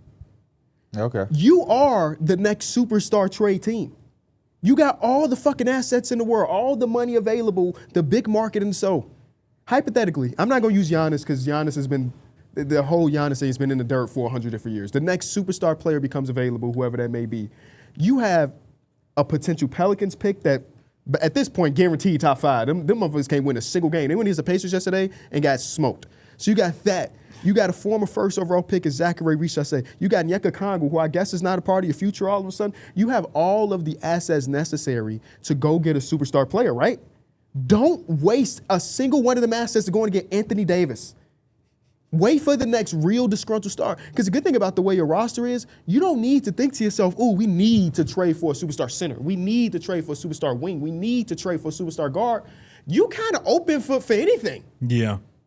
And Yeah. I just love that. So just embrace the fact that you have all the assets to make the big trade, but don't be foolish and make the big trade for somebody that's the 13th best player in the league that's 34 and wants a supermax extension. I don't think next. there's a reason to rush for it after, especially once you decided that you were going to move on from Trae Young. It felt like, yeah, they could be a better team post Trae Young, but it feels like they were still taking a step back. We're not going to look at them the same way coming into the season. So I wouldn't rush to try to come back to be, a playoff team that's going to get booted in the first round, and that's even if so. Yeah, and I'm looking at the teams. I don't know what the next superstar player that's going to be disgruntled is. I don't know. But you make a valid point. Do y'all know Where- how much money Aiden is making this year? 10 million? It's like, $6 million? Is it 7? He's making $43 million Oh, no, but that's because he got his contract. from the Blazers. Yeah. It says he's making $35 million this year from the Blazers. I don't know if that's stretched, but it says his current contract has $8 million from the Lakers, then it has $35 million from the Blazers. The only thing that's counting towards Lakers is the 8. Yeah, I know, but that's crazy if he is getting. He making $43 million. You thought his He money making just almost 3 disappeared? times much No, as I just Austin think that's Reeves. crazy that he got all that coming in. It don't be doing shit. He be doing this shit. Oh, wait. Nah. All right. And maybe that guy is Giannis, Atlanta. Maybe it is. Who knows? Yeah. You have the best potential Giannis trade package. Yeah. I mean, I guess it depends on if the Spurs are willing to do Dylan Harper. I just think the Spurs are going to be willing to do any trade, big trade, personally. Yeah. I could be wrong, though. They just haven't been the MO for 50 years. Yeah. I can't blame him. Yeah, Dylan Harper and Castle, they've shown you so much potential that they could be a future backcourt right there. When it's ugly, Fox- it's ugly, though. My goodness. They had a little stretch where both of them couldn't do a damn thing for like a week. It's part of the youthful. Yeah, for sure. Fucking 100%. not you, but Spurs fans. I hate when the And that motherfucker. same stretch, De'Aaron Fox was kind of shit, too. So, like, all three of their guards was just playing awful. But that's because they all trying to do. They all trying to run similar. Oh, you got De'Aaron Fox. When he off ball, he basically playing the 2 and the 3. Like, you got 3 guards out there. It'd be kind of hard to mesh sometimes. Yeah, Spurs fans out there acting like somebody finna feel bad for them because they got a little tough stretch with those guards. Dylan Harper is a superstar. rookie. You got Victor Wembanyama, Steph. You got back-to-back Rookie of the Years. I'm not feeling sorry for y'all because they had a stretch. Fuck out of here. You're the reason Adam Silver's trying to change the odds, by the way. Be thankful that he did it after that. I'll throw out one. This is for the New York Knicks. Oh, I cannot wait to hear our biggest harsh reality from Darrick Miller. You actually might not be able to compete with Cat being your full-time center. And not to say that I want Cat to be a backup, but I think you saw the best version of Cat when he was playing the 4 next to a defensive-minded center. And I think that having Cat, Defensive-minded? what do you mean? He one of the best defenders all time. Well, that's still defensive-minded. Why did y'all take defensive-minded as a shot? I didn't. I mean, I did, actually. Is Rudy Gobert not defensive-minded? Yeah, he is. So yeah, I just felt like that was the prime defensive version of having someone next to him like that. And I like think- it. I think dude. my it's kind of point- hard to have I like him it. anchoring your defense. I think my point was that it's not just a defensive-minded, it's the defensive guy that he needed next to him. You know what I mean? Oh, I can see what you mean. The defensive monster next to him. Yeah. I like it, D Mills, and not just because I think that again they need him at the 4, but I think that he's one of the people that I question most when I think about the Knicks winning a championship. Is him just being consistent. Again, he's had time after time where his playoff games where he's looked amazing, and then other games where you wish somebody else was there or he wasn't on the floor. So they're gonna need him. I just don't know if he's the guy for it. Yeah, I just remember that play where, like, even just like the effort where Mike Brown was like, yeah, Cat had a possession where he just fell on the floor and then he just didn't get up. And then he ended up being a 5-point swing just strictly because he never crossed half court. And I'm just like, yeah, that type of stuff can't happen from When he an laid on the actual- floor against the Kings, that shit was annoying, man. That shit blew me. I'm just like, there's no way as the starting center, It's too fucking dramatic. He Yeah. does it too much where and you're too important. I'm not saying he ain't hurt or he ain't getting nicked up on the play, but he goes above and beyond just to continue to be on the game. If you that hurt, you got to stay down. You get what I'm saying? If you Yeah. on the ground, then that mean that injury has to be so significant that you can't get up until we call a timeout. But if your ass is able to get up and fake like you finna get there and they already done shot the 3, what sense does that fucking make? What sense does that make? Because they gave up offensive rebound too in that possession too, and he's literally their best rebounder. Who hit that 3? Russell Westbrook? I can't. Yeah, probably. But Like what the fuck? That's why when that report came out too, I felt like they're on the right path too because they said they were looking for another ball handler, which is okay. And maybe a third string A center. third string center, just because obviously you have. Robert Williams. Hey, you need something. Robert Get some Williams. insurance because again, Yeah. this team is talented. Yeah, I'm not. Does he have insurance? The motherfucker's always injured. Who? Robert Williams. So they gonna have 3 I'm sure centers. he got some great insurance. Yeah, he probably do. Premium of the premium. I'm always like Robert Williams. I just like that mode of a center. 6'9", but still be boarding up at times. But obviously he does. I come with remember a you lot of- had him in one of my leagues. Oh my fucking goodness. Hey, I was so mad. Oh my fucking. He goodness. was defending everything. That's what I think made me like really fall in love with Time Lord. He was my center, and he was blocking. He was fast. He could dunk. Officer. Yeah, he was annoying in that. I don't know. I feel like I haven't watched the Knicks in like a week and a half somehow. You ain't miss shit. Seriously, lost to the Kings, lost to the Warriors. Was the Warriors the most recent game, right? Yeah. Yeah. The Warriors look good in I that actually game did too. watch part of that game on the flight. Fuck the Warriors. I was just playing. That Jimmy had 30, didn't he? Is that the 30 game? Yeah, I think he did. Okay. I think he did. I think Ain't no JB there, so you ain't missing as much. But still, the Warriors ain't been like that. That's a tough part of my brain, by the way. Like seeing the starting lineups and be like, damn, so and so not playing, and then half watching the game just because one player's missing. I felt like that with the Suns game. Devin Booker was out? Devin Booker wasn't there. Did you And feel like that is the Timberwolves game?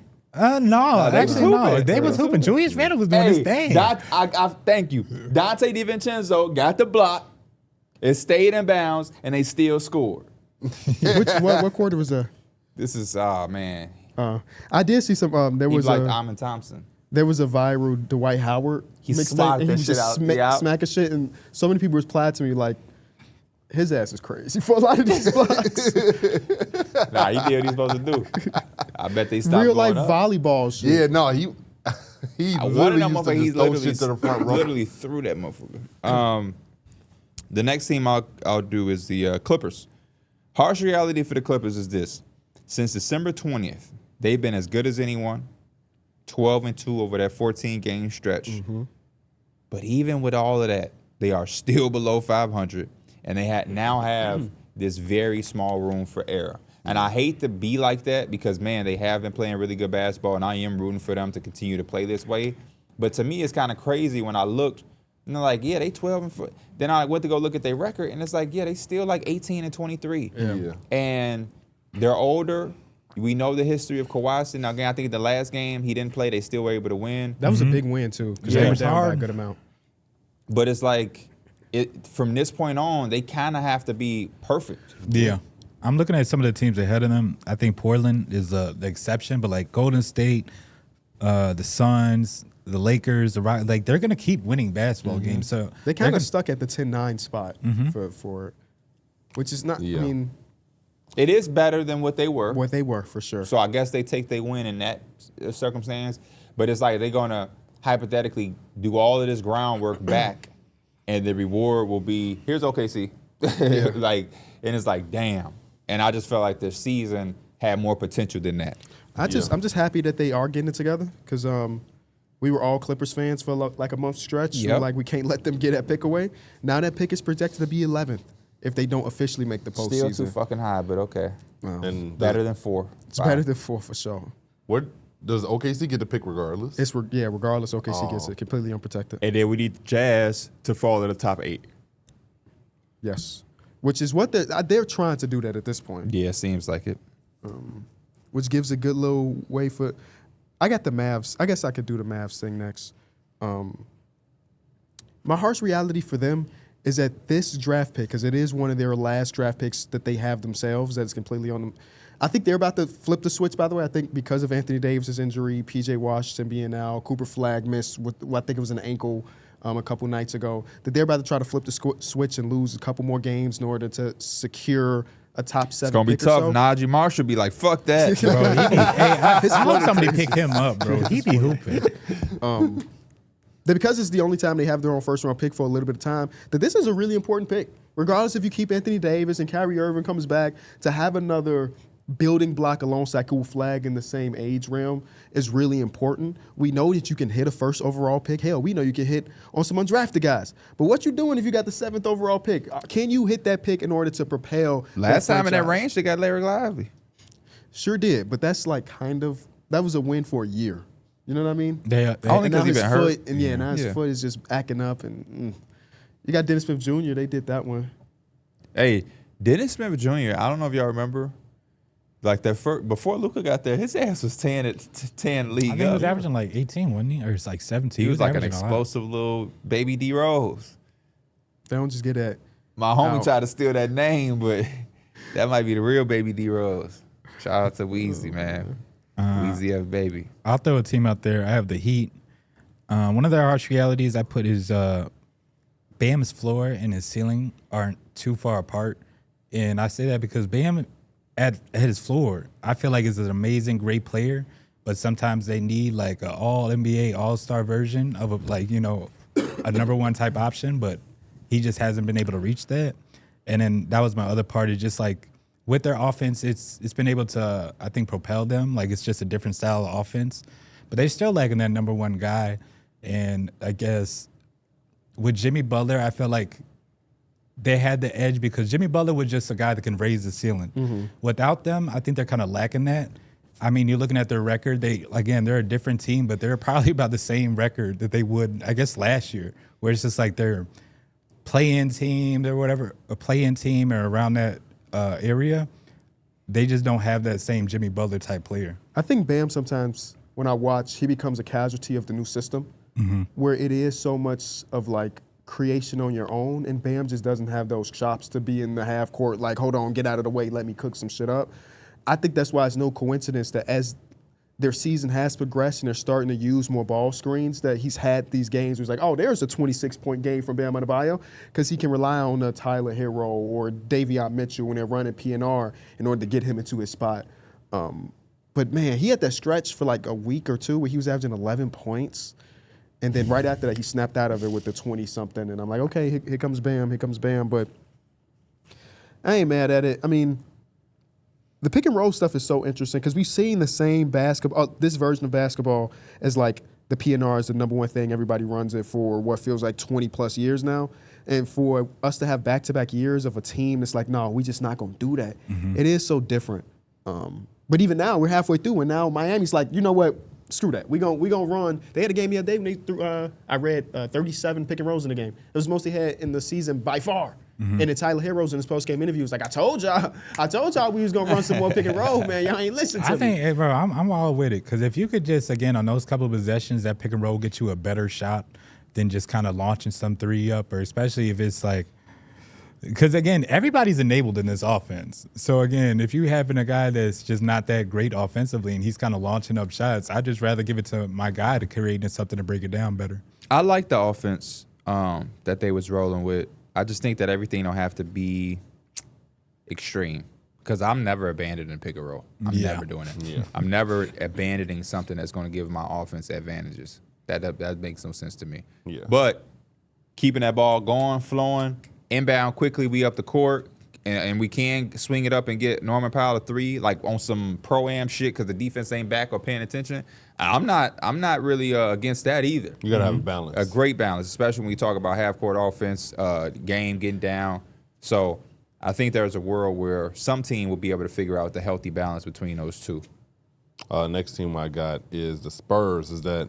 Oh, your favorite team. You're a team that in the wrong matchup, you can get bullied in a playoff series. Just because they kind of, I know Vic is 7'5", but he's also thin-framed. And I think in the right series, like against the Nuggets, if you go against Nuggets, you got Jokic and Aaron Gordon down there playing physical. Hell, Julius Randle physical them up. Bro, I was a little scared for that Bucks matchup, bro. Giannis almost broke that man's knee. Yeah, so like in the wrong matchup, the physicality part of the game, it can get real physical. Because even if you match up with Minnesota, Anthony Edwards, Julius Randle, Rudy Gobert, those are all physical players. Like they want to bang. They'll all get down there and bang a little bit. So they could definitely get real physical. You just named 100 teams.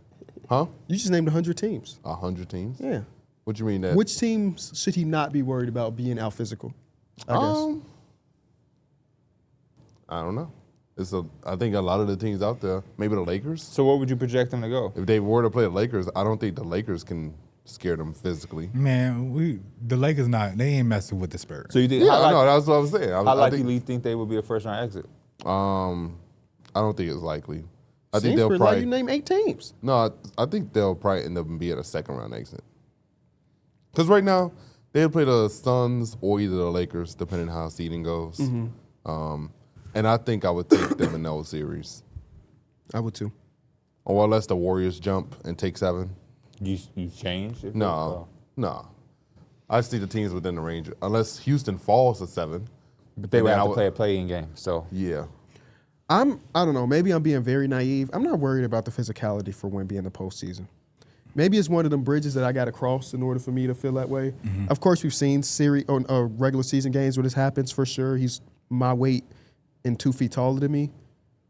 But I feel like they have counters to that, man. When they run out that French vanilla lineup of him and Luke Cornett, I just feel like they can hang, you know? If and that's like a last case resort if they are getting bullied for whatever reason. I think this is going to always boil down for them to that 3-guard lineup. Which of the young guys are in the groove when it comes to the postseason versus which is not. And that's going to determine how far they end up going ultimately. Because even even their role play, like even Keldon's a small ass dude, but that's a physical ass small dude. Like and the man ran 4 for like 2 years of his career. I mean, they weren't really playing for 6'4" shit, power forward. Yeah, he was doing his thing. So I trust him a lot. But his thing that I partly agree with is not the physicality as a team, is that you're built around Victor Wembanyama being able to be successful. And there has been small glimpses of him being guarded by somebody whose main thing is just to fight. Get under him like what Julius Randle did in that Timberwolves game. And you look at that, and it can bring some questions on like, hey, and a certain type of, or even when Caruso was kind of, you know. Or Aaron Gordon is a very physical defender. Aaron Gordon's strong as hell. Yeah. So, like, if they match up with the Nuggets and he has to go against Aaron Gordon, He's going to be good and he's yeah. going to deliver, but those series are series that are going to probably go down to the wire and could be a 5, 6, 7 game series. And he's probably going to have some of those moments where he doesn't allow that to take him out of the game. Yeah. Because then those possessions turn into those jump shots. And we all know what we want to see. Yeah. We want to see some of those jump shots, but we also want to see him, you know, terrorizing, getting the block, running down, and dunking on you like we were seeing at the beginning of the year. That's why I guess, like, in those certain matchups when he's not getting the isolations that he want, like, he can still get it at 7-5, but it's super tough and it takes a lot of energy to do that. That's when I would like to see them have some type of set or something they can get into with their guards where it's like, okay, we can run this pick and roll action, we can run this action where we can just get him at least close to the basket where they're not beating him up and trying to push him away from it. I think they utilizing yeah, their they do guards. that. Yeah, do that I now. think they have some of those. I think it's just easier said than done to do it every single time. There's just going to be certain possessions where he got to make sure he's not allowing defenders to push him out, catching the ball closer to the perimeter than where he wants. But I still like their team a lot. But I can see one of those things being an issue to somebody. We just did the Spurs. Wait, I just got a report. Oh, never mind. It's old. Patrick Baldwin Jr. The boy keep a job with the Clippers. What college you went to? You said who? Milwaukee. He said, who did you say? It's wrong, KB. Patrick Baldwin Jr. Milwaukee too short. He went to Mizzou. It's No, like it is in Wisconsin. it's though. like Milwaukee, Wisconsin, Green Bay, or some shit like that. I always wonder what would have been different for that young man if he chose to go to Duke, because he went there to play for his dad instead of going to Duke. The RJ Hunter. I did the Rockets. I did the Clippers. I guess my next team will be the Cavs. The harsh reality is that Ty Jerome was way more important than we thought, helping extending leads, cutting into leads. I'll be honest with you, too. The other harsh reality is that I hate to say the obvious stuff or keep, like, beating a dead horse over, as they say. I really do think this is the last year of this little core team. Something just ain't right. I think they're all talented in their own respect. I think they had a hell of a year last year. I think it's too premature to close the book on this season completely because, again, you can get hot and matchups are everything in the postseason. But it's just something that ain't clicking. It's just something that ain't clicking. And Evan Mobley also, I think, is unfairly being put into a place where he just might not be. But I still think he's a great player. But somehow the conversation turns into what Evan Mobley ain't giving you. And, I mean, you just kind of probably got to accept what he is and pray that one day maybe some of the other stuff just comes You know what this Cavs team about. kind of reminds me of? And not player-wise. But Bam? No, I was going to say, it kind of reminds me of that damn Clippers team, bro. Like, Oh, they you have said the team. Okay. Yeah, they have a really good team. It's just they can never meet their expectations. I don't know if it's because, like, injuries happen and pop up, but, like, they just can never get there. But we understand how good their team is. Yeah, it's hard for me to really. You could try to put your finger on it in so many different ways, and we was doing that last year. But then they went out and got DeAndre Hunter, and at that time I was like, "Ooh!" They've been kind of average since they got DeAndre Hunter, if you think about it. And we thought that was going to be like a move that would, It's the go Clippers over. looking for their wing. huh? The Clippers looking for their Here wing come Wesley again. Johnson. Here come Bobby Paul Tate. Pierce. Here come Paul Pierce. Max Struz, DeAndre Hunter. You know, it's Sam Merrill up there. Crazy to see DeAndre Hunter's like disgruntled. he had a really good game last I night. didn't see that. Yeah. But Yeah. Reports say that he wants out. Yep. Is he looking for a starting job or like? I don't know. He just says he fucking wants knows? out. It seemed like a damn good spot to me, but Yeah, I thought this was like the perfect situation for him That's to be interesting. in. defensively, they ain't the same. I mean, offensively, this is one of the best offenses in the entire NBA last year. has kind of failed. Still a top 10 offense, but it's failed a little bit. Yeah. I just don't. I mean, I don't know. Something is missing, but it's hard to really go too hard on this team because there is so much talent there.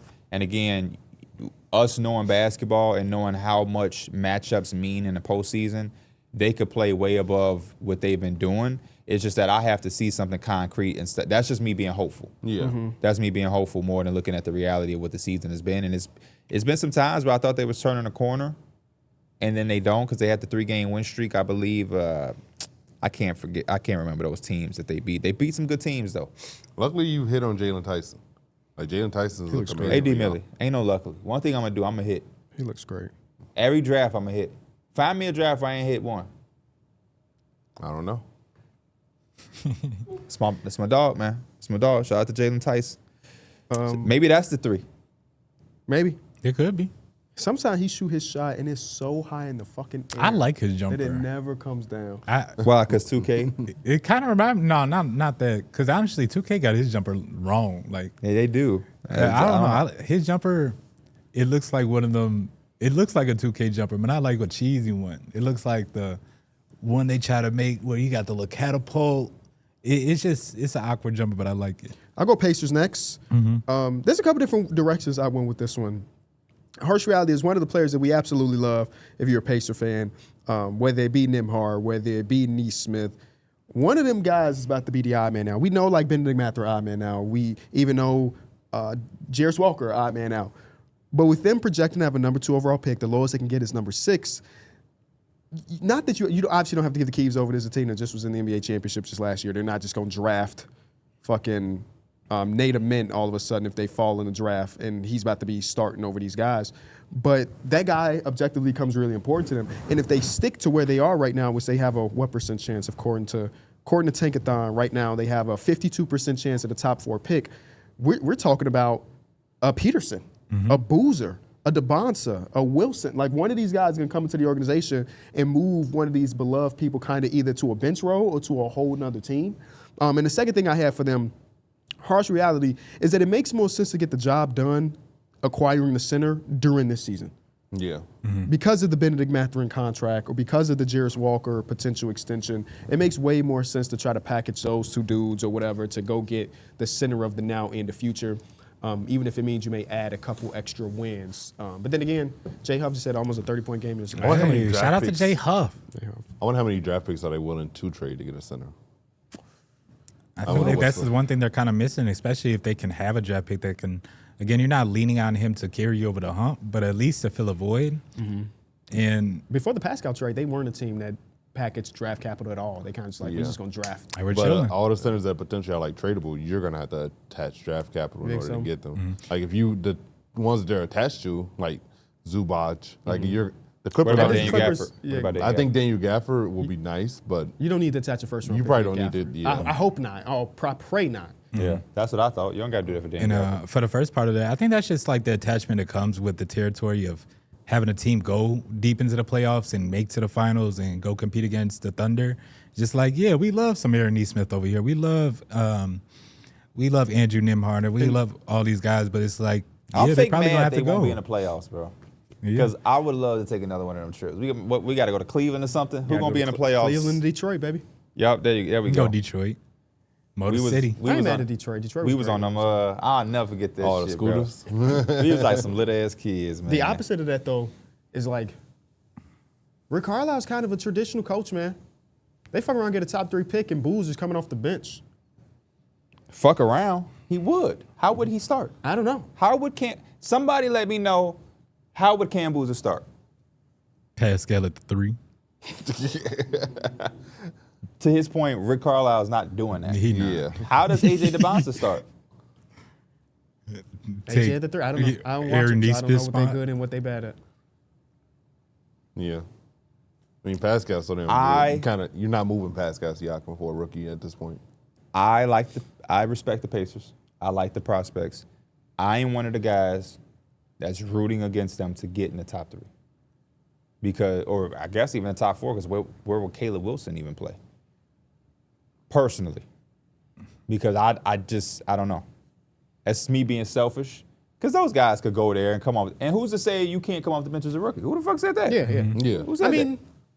I love me some Nembhard, but if they get the first pick, Nembhard can take his ass to You the see, bench. that's the one name I didn't mention because he would start. Darren Peterson ain't come off the bench for the Pacers. He would start. As long as he's healthy. But, yeah, I mean, but I take that back. I'm just being extreme. Because who's to say that Cam Boozer can't come off the bench and be a successful player? But the fan in me wants to see one of these guys go to the Wizards and start immediately. Yeah, that's my point. Want It's to see just one of like, these guys go to Brooklyn and start immediately. give it to some of these other lesser teams that didn't just come off the finals. Another team that I have is the Sixers. I put one of their harsh realities is that this is actually a super solid team. I know that you're kind of battling through the Joel Embiid stuff, but he's been looking really good. You got to like the backcourt, with VJ Max. I think you have some bench production with Quinn. Like, they have a lot of things going for them. I think that they have to look at that Paul George contract. It's really kind of biting them. Not because he's a horrible player, but he's just not near that $52 million. And again, I don't know who's trading for that or if you can get pieces back to kind of make this team more complete. But they feel like they're a little bit pigeonholed for a really good team. That could be one of their last chance to really go for it. Would you? And Paul George's been playing good. Like, Yeah, that's the best way to describe Paul George's season so far. He's been good.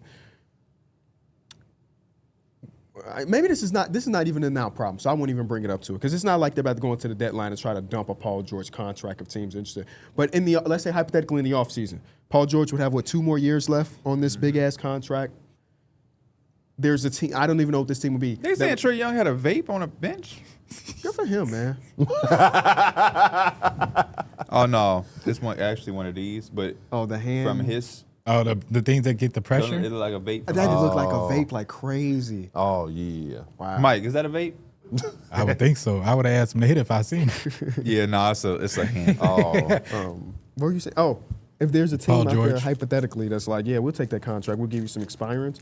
Is the downgrade in the talent worth getting off the Paul George contract? Because it's not like you just about to open up $50 million now. Yeah. It might help you be under the tax or some of the apron shit. Not yet. You got to see the playoffs. You got to at least see what happens in the playoffs. Because they also have 2 tradable first round picks. Mm-hmm. And if I'm a team, let's say a team that has 7 expiring contracts this deadline, I'd be interested in be like, yeah, we'll take a first round pick to get the last couple of years of Paul George. Why not? Mm-hmm. You know, Yeah. this is some random team that has that many. I think they could do it just for the potential, but it still feels like they would have a lot more work to do still after they traded Paul George. Because again, I don't know. Probably losing Quentin Grimes as well. You're gonna have to climb. You're gonna have to make a climb back. It's really just. It feels like the contract's kind of pigeonholing them. Just in all honesty, Damn, it happened so fast too. because they felt like it great was deal. Oh, we so happy to see Paul George there, and like 3 months later, it's like, fuck, that contract's about to age. It's like that last year. It was supposed to be like the last year of the deal. That's when we're gonna be overpaying for. But the rest of at least the first 2 years, first couple years, it'll be worth it. But it hasn't been that. It has not been yet. Yeah, I'm surprised that maybe he didn't he didn't sign a descending contract. So he got that money heavily up front, and it just descended to become more team friendly just because he is an agent. I feel like with aging stars, I know it's hard to do it. I feel like maybe the teams do offer and the players decline it, but offering them a descending offer. I'm surprised you where feel it's that way, sense. Mike, because I thought you were high on them. I am high on the Sixers. I think What would they do if they didn't if they traded Paul George? What would that do for them? I think that just opens up. Well, it's not. It's because the production doesn't match the money, and it's just a long contract. It's just the reality of it. But again, as a team, you don't trade him and all of a sudden get a max spot open. I think they just regret it. Oh honestly. well, 1,000% they regret it, Yeah. but they're here now, and I don't know how you move from this. I think the question is again, if you are willing to move him, are you okay with downgrading? And probably just not, unless you really just want to get off the money. But I think this team still wants to compete as long as Joel Embiid is on the roster. And they're doing that Tyrese right Maxey- now. Yeah. Yeah, so that's what I'm saying. Like, we can't go Part back of- in time. part of that we know was- they regret. We For know a they team regret. that feels like a sleeper team, they just don't seem like they can make that many good moves for that because of that contract. Yeah. What else they gonna trade away without feeling like we're giving away stuff that we felt like was gonna help us win in the first place? So that was my big deal with. But the they knew contract. that when they signed up for it. I think they expected him to be better than what he is. Oh no, they expected him to be a lot better. They expected him and Joel Healthier. Embiid to be on the floor a lot more. Yeah. But you also knew this. That's why, like you said, it was projected that you probably would start feeling this way next year towards the last 2 years of the contract. But we all knew that there was going to be some point where they were going to probably feel like, you paid a lot. It's a lot of money. The Clippers, the team that he was already on, and he had just a really good season with them, was like, hell no. So what the fuck? What did you think he was doing? Can I just talk about how frustrating it is that we are? Let me count how many days. 7 days, 14 days. We are 20 days away from the trade deadline. We had one fucking trade happen. It's going to be like that because, to what Darrick said earlier, the teams are going to look at Giannis. Yeah, a lot of teams are trying to figure Blame out Giannis. Yeah, when you had this big, Well, not blame Giannis, blame the Bucks because the Bucks have not been good and putting the things around him, and that leaves the door open even after he shuts it. I was on the Giannis ass saying, do what say what you want to say and do what you need to do. And he came out and said, I'm never going to request a trade. That should kill it. But because the Bucks ain't doing what they need to do, it doesn't kill it because it's like, at some point. because like a week from now, Giannis say, I want to be traded. And let's say you're the team that made a trade a week too early. But even the small team, the teams that know they don't even have a chance to be in the conversation should be doing something. Like, come on, bro. I'm tired of rumors, bro. Somebody fucking pick up a phone. But those are the teams that would be. They also might be involved in like fillers. Like they might be helping make shit happen as well. Like They need to grow up. That's what they need. Like they might be taking on another Damn, contract. that's harsh, ain't it? They need to grow up. Who? This is trade deadline season. I get one trade deadline YouTube video. Are you kidding me? True. This is what we're supposed to eat as podcasters and YouTubers.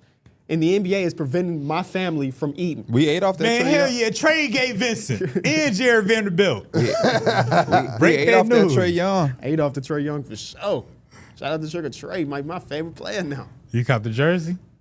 Fuck, I hate that jersey, actually. The gold one? All of them. They all stink. I haven't seen a good Wizards jersey since the Peach Blossom one from like 2 years ago. Yeah, that brown one, that shit. I today- fucking hate that I jersey. hate that shit so I like much. the regular red, The white, court and is blue. fine, though.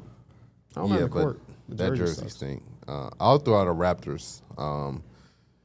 You might be stuck with that quickly contract unless you attach some value to it, and also they're also like I think they're one. The issue is the guard play. They're like I think they're a guard away from being taken seriously. As in championship series. Yeah. Yeah, the Quickly contract is one of them ones, man.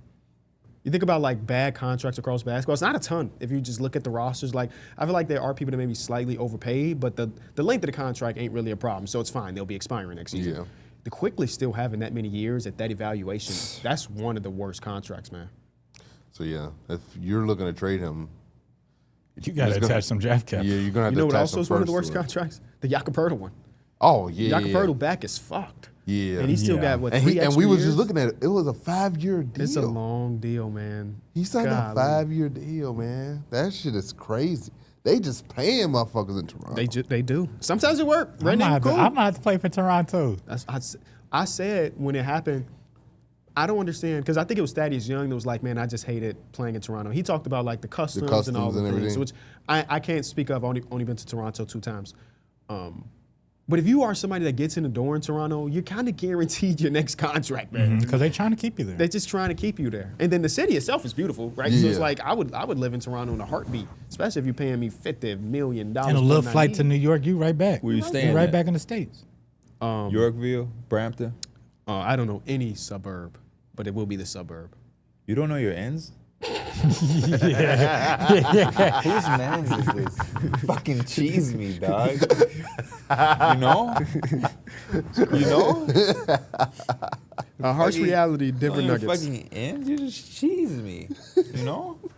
Whose man's? It was a little hard for this one.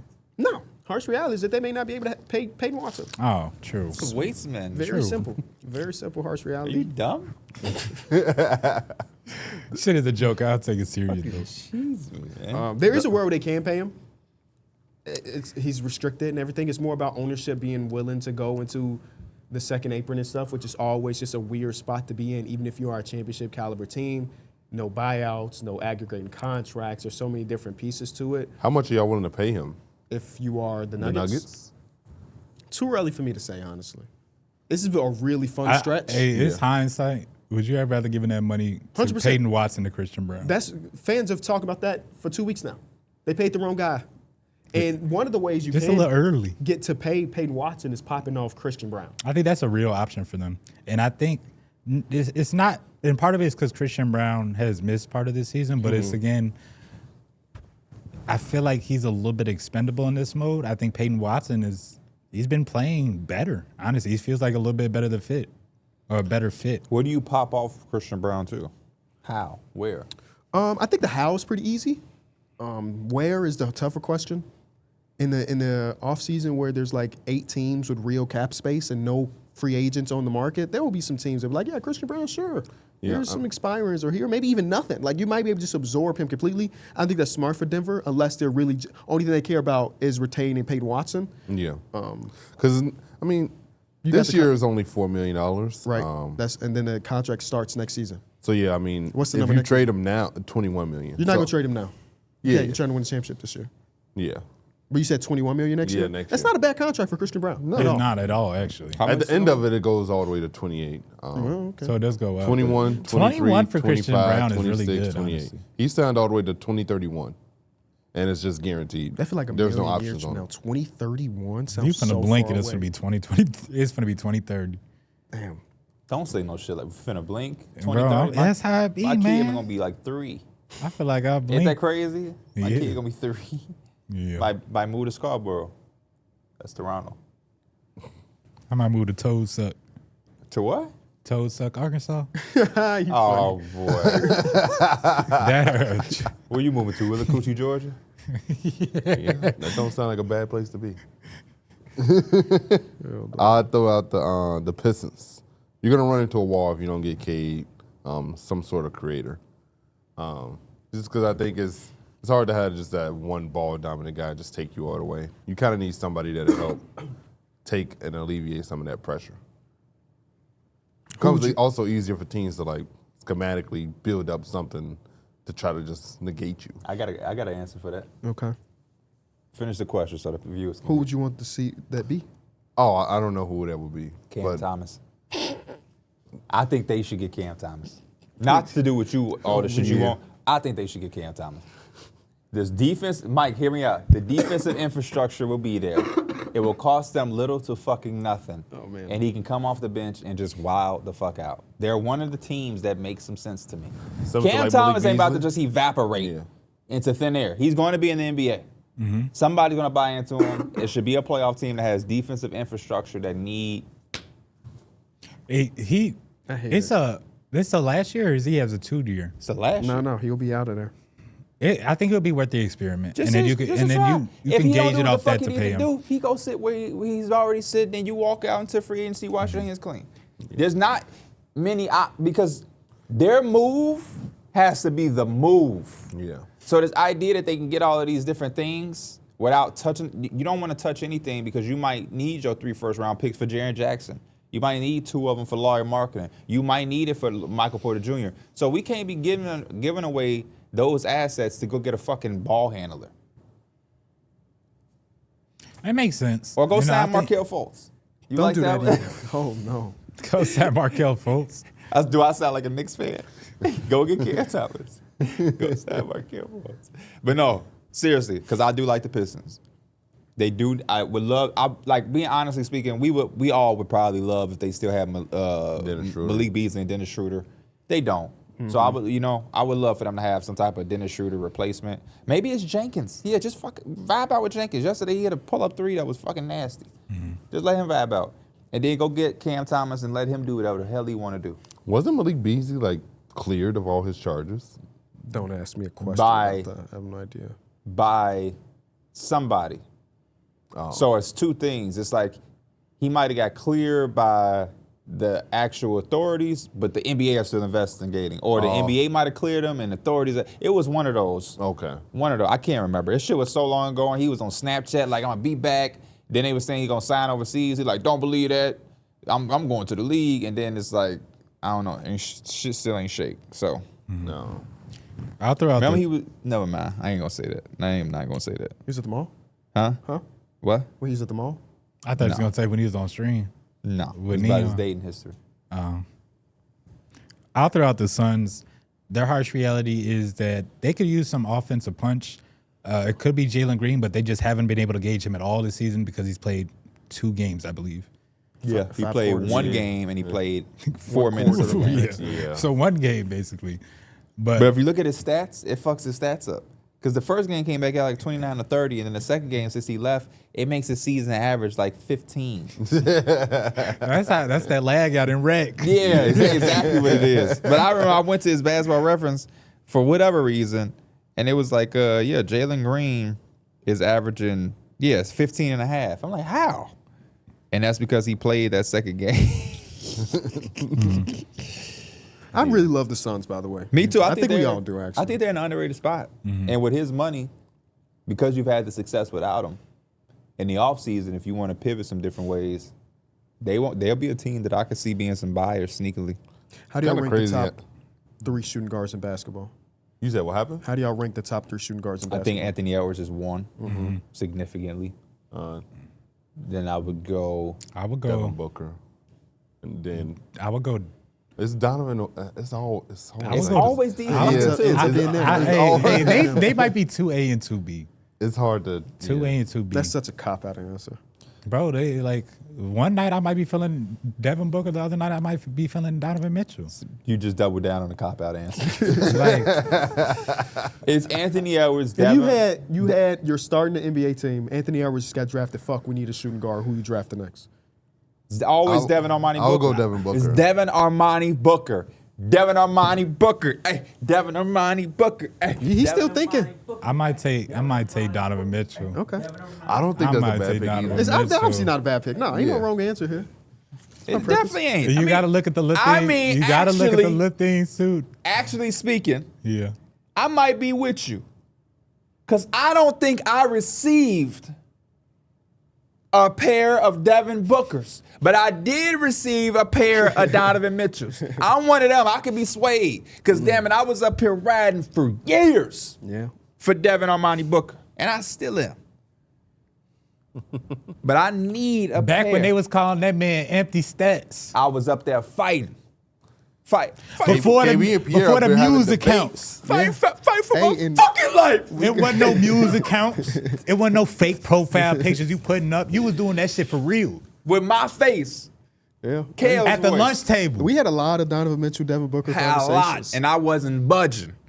They thought I gave a fuck that Donovan Mitchell was going to the playoffs. Wait till my boy get his ship right, and what did he do? Something Donovan ain't do yet.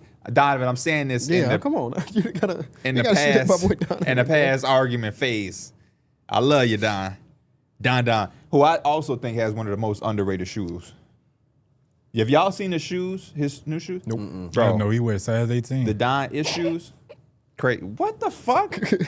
You know who the That big only big, Coco big Jones feet guy. should care and know about that. Big You feet know how That many shit times is we did all the the TikTok time. with the. I know, and I still don't give a fuck. I just feet think got it's that. hilarious because he's a couple inches taller than me, but he's a size 18 shoe. Motherfucker walking around like a duck.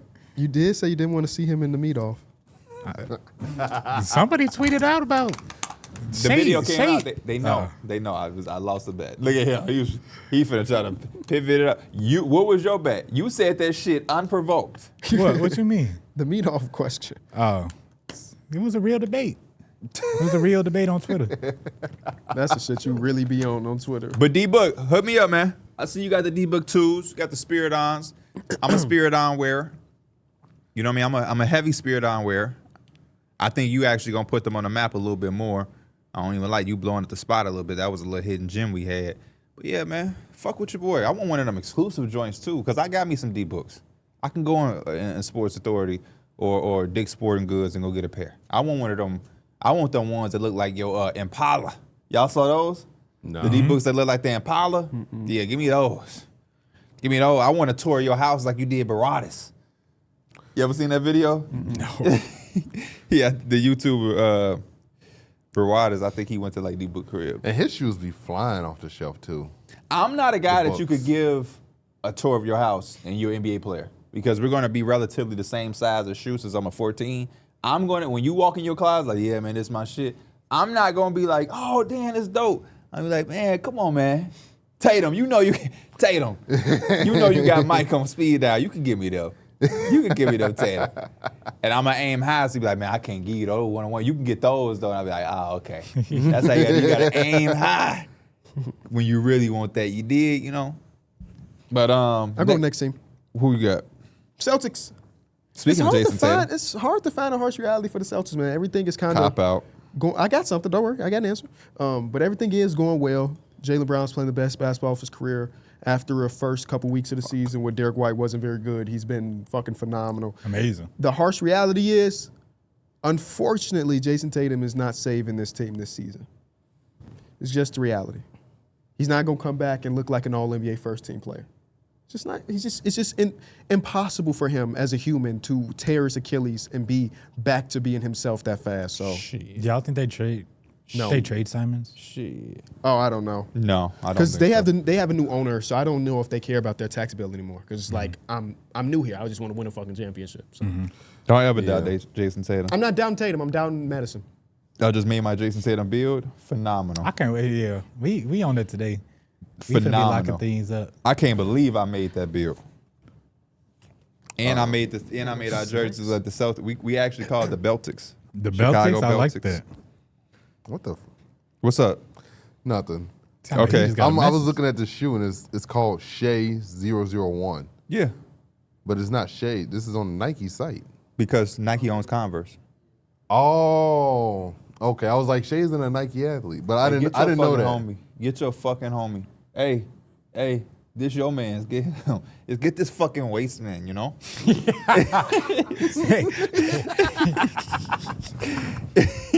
You fucking cheesy, dog.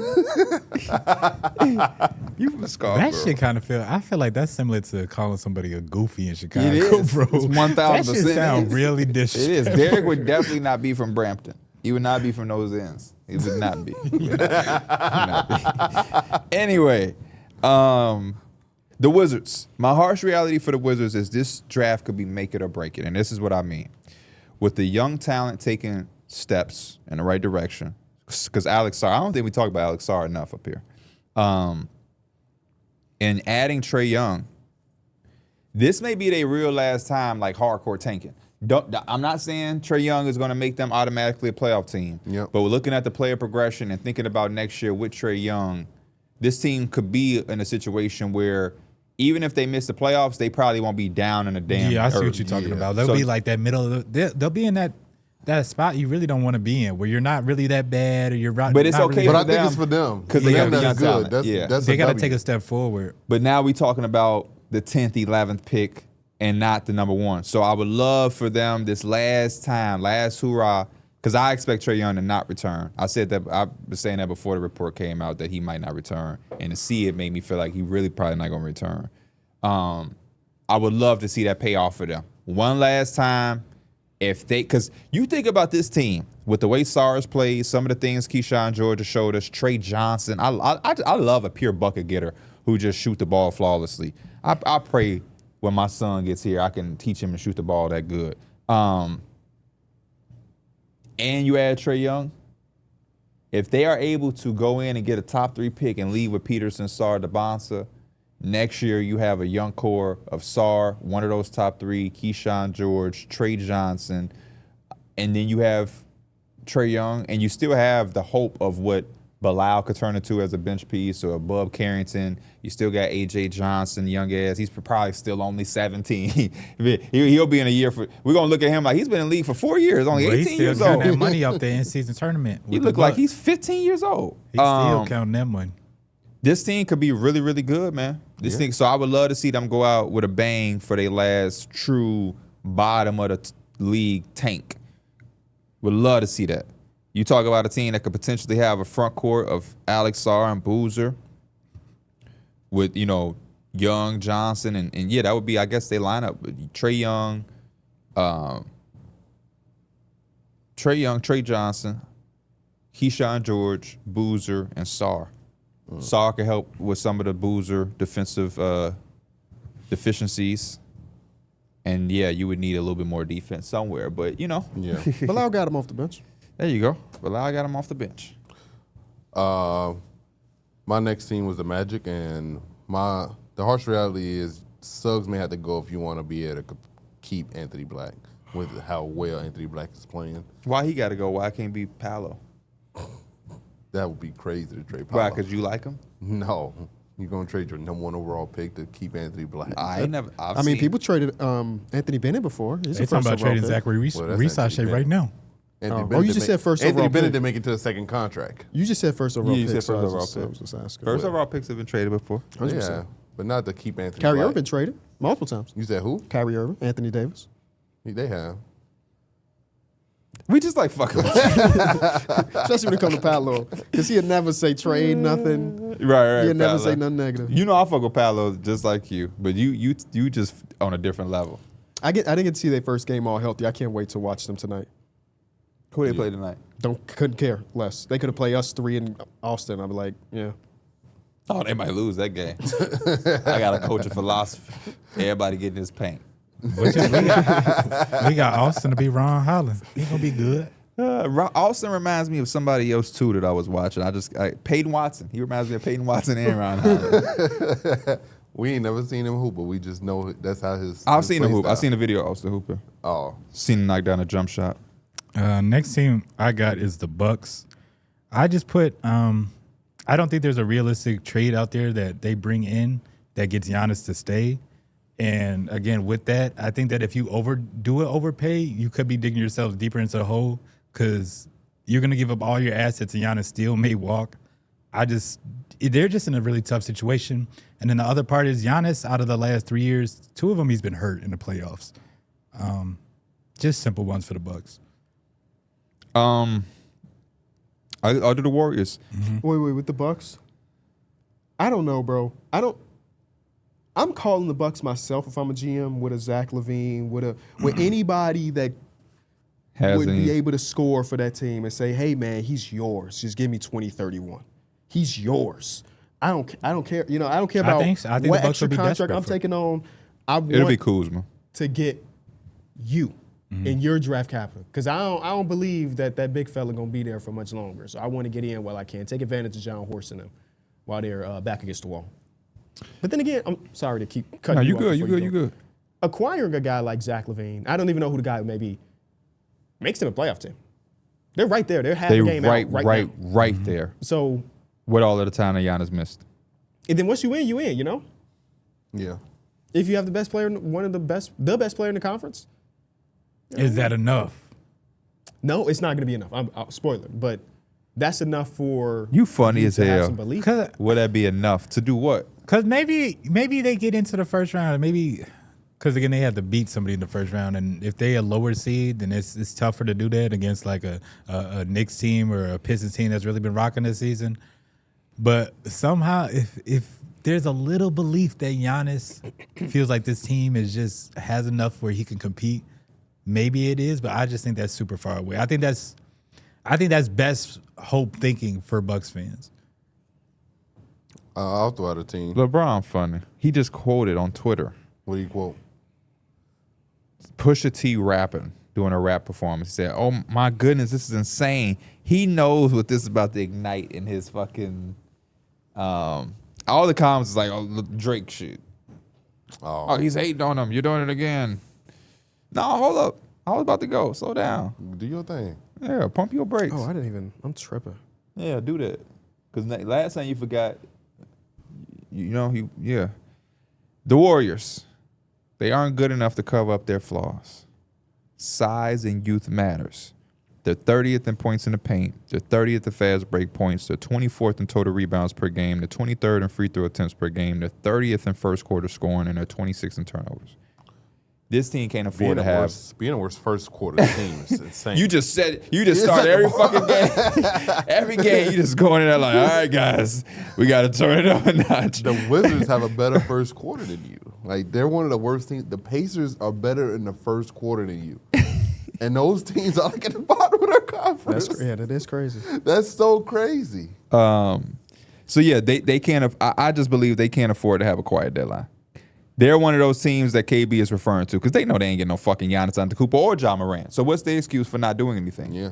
I mean, I guess the excuse is that all the other teams that we could be trading with are maybe like on pause. Yeah. But they should be aggressive. They should not be committed to anybody. They shouldn't have an attachment to Pods. They shouldn't have an attachment to Quentin Post or no fucking Kuminga or Moody. They shouldn't have, at this point, any attachment to anybody who don't wear the number jersey 30. If he don't wear 30, anybody can get it and anybody can go, from the fucking front office to the head coach to anybody on his fucking roster, in my opinion.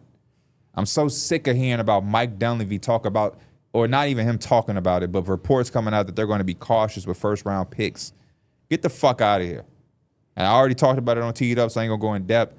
And I even hate you fans that act like y'all just don't understand shit. No, it is the smart thing to do. Shut the fuck up. It ain't the smart thing to do. You got a motherfucker that carry your franchise on his back through the fucking mud. I understand some of y'all wasn't around then. So the only thing you know is the Warriors being relevant and popular. The team was a fucking laughingstock. We didn't even used to pick them on 2K. You remember playing with the Warriors on 2K back then? Can you motherfuckers name me 3 players from the Warriors back then? Jared Jack. That's not even back then. I'm talking about before they changed their jerseys. Oh no. I'm Chris talking about Mullins. when fucking that, and now that's way back. I'm talking about in my childhood in the 2000s. Name me Patrick 3. O'Brien. Name me 3 Jason Richardson teammates. Okay, cool. Patrick O'Brien. He came like a couple years before Steph. Jermaine O'Neal. No, that's you way late. I'm talking before Monte. Yeah. The earliest memory anybody got of the Golden State Warriors has to be We Believe. For most people. What team is Baron Davis on? That's the We Believe Warriors. Yeah. Now, the team that I'm referring, now that team like had a hot streak and went crazy, but that team, if you really go and remember, they wasn't really on shit. That's why they was playing the fucking Mavericks in the first round anyway. But they did what they did, which was incredible. But yeah, but before all of that, the Warriors, nobody gave a fuck about. They had like early Gilbert Arenas. That was the first thing he played on. With Antoine Jameson and them and Bobby Sura. What's my boy? Troy Murphy. Hey, shout out Like- Troy Murphy. You know what I mean? Yeah. Jason Little Richardson jumper. would have a dunk here and there, but that was before viral sensations. Nobody really gave a Derek Fish on one of these rosters. That's a little That was 2004, 2000. Wait, hold on. This is 2005. because one of those teams that might have, you know what? That tells you that might have been the team that Derek Fisher told, I can't do this right now. Because I think he had something with his daughter. And he left, but then he popped back up with the Jazz. And I think that pissed the Warriors off because he made it seem like he was going to stop playing basketball, but I guess the Warriors wasn't on shit. And my boy Derek Fisher, he came back out on a Utah Jazz playoff team like, hey, what it is. I think that was the next year because he played 2006 with them, but 2007 he was gone. But yeah, like, and so it's like it's so hard for me to even put into words the effect and the impact that Steph Curry gave to the Warriors, and to see people validate being cautious with the future because everybody is such a fucking GM in 2026. It makes no sense. You had a dynasty. Yeah. I don't give a fuck about y'all future right now. I really don't. Sometimes you just owe it. You just owe it. You just gotta pay your dues. That's that. Like, everybody want to be a fucking GM. Shut the fuck up about a 20, 30, 31, 32 pick.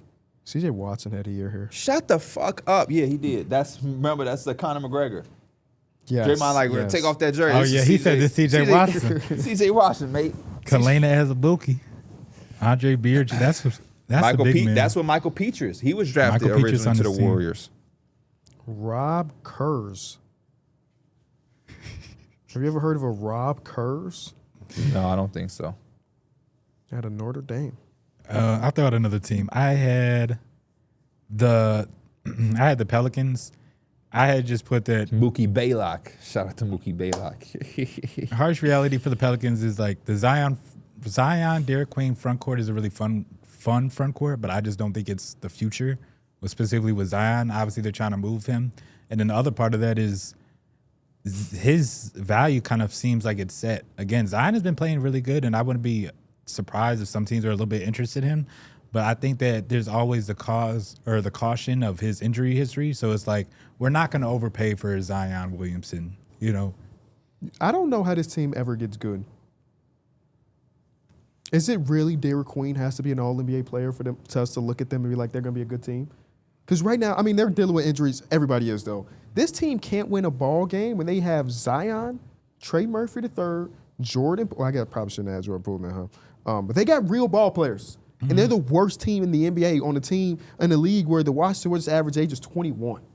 How are you the worst team in the league? So if they can't win an average amount of games now with this core, I don't know how Joe Dumars is going to be like, no, we're not trading nobody. How do you get better? Just tell me how you get better then. They can't stop anybody.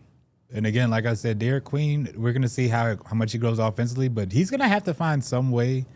He's got a long way to go, but like he's going to have to some way to be somewhat impactful in the paint.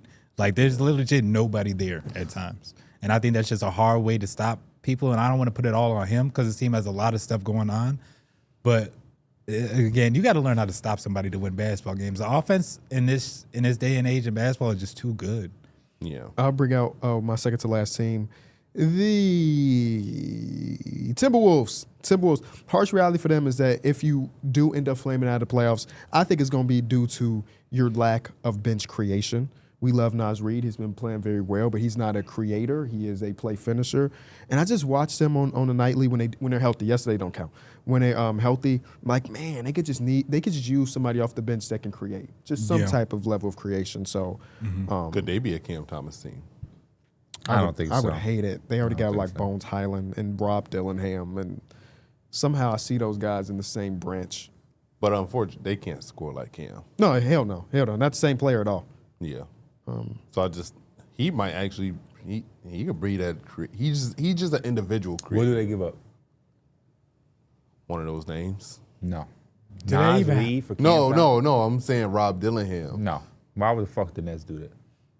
They might feel like Come on, Darrick. they'd be willing to take a chance on him. Man. You just be sometimes just going just to be going. They got Jaeger dip. They just drafted 5 guys and 3 of them was guards. Speaking of the net, go ahead. I got the Kings. Was waiting for The this. hottest team in basketball, baby. Yep, 4-game win streak. Your owners and basketball operations will continue to let you down. That's the harsh reality. Yeah. They just don't know how to build a competent team other than that one team with the whole light the beam. Everything has kind of been shitty, and it's you kind of have owners in front of that you don't know if you can really trust them to make the right decision. The worst thing that could have happened to that team is that year. Yep, Yep. you good. Fans got a taste of what it's like to be competent after 20 years of not being competent at all. And then it lasted one year basically. Yeah. The real harsh reality is you can't build a winner, which is very hard to do. You can't build a rebuilding team. They don't even know how to properly That's rebuild. my I thing. think they're 2 years away from starting the rebuild. Yeah. Because they might can trade Zach LaVine this year. Might. Like KB said, hopefully the Bucks buy. For the sake of the Kings, hopefully. I have no idea. And I've seen a report about the Clippers, but I have no idea how you trade DeMar DeRozan just because of fit. He's a consistent player. I like DeMar DeRozan, really good vet, really good player. But because of the way he scores the basketball, because of the defense, and because of the position he plays, you're not going to the Celtics or the Hawks or the Sixers or all these. So you're not getting rid of him that easily. Even from a fit perspective, I don't know where you go with Sabonis, who hasn't been healthy this year either. Those 2 guys being on this team next year, and potentially even Zach LaVine still being on this team next year, you're not going to be ass next year either. That's my harsh reality. Is just Thankfully, Sabonis is hurt and they're able to be ass, now, because I think what would they be projected to be? Let's quickly hit up the Tankathon, the best place, and I have it bookmarked. Because this is a right team now it's projected 4th, baby. it's not bad. That's But they could use a better one. That's damn near what I was going to say. They That could is use good a for better them, one. But this is a team that needs 1 or 2. They need like the number 1 pick. They need Darren Peterson. They need something. They need a building block. Yes. Because again, my harsh reality just straight up for them is just like, no matter what you're doing right now, you're building off the back of Russell Westbrook, who's up there in age, DeMar DeRozan, who's up there in age, Zach LaVine, who's been basically on the trade block, it feels like, for his whole career. It's like you don't have anything that you can solid. chill, but okay.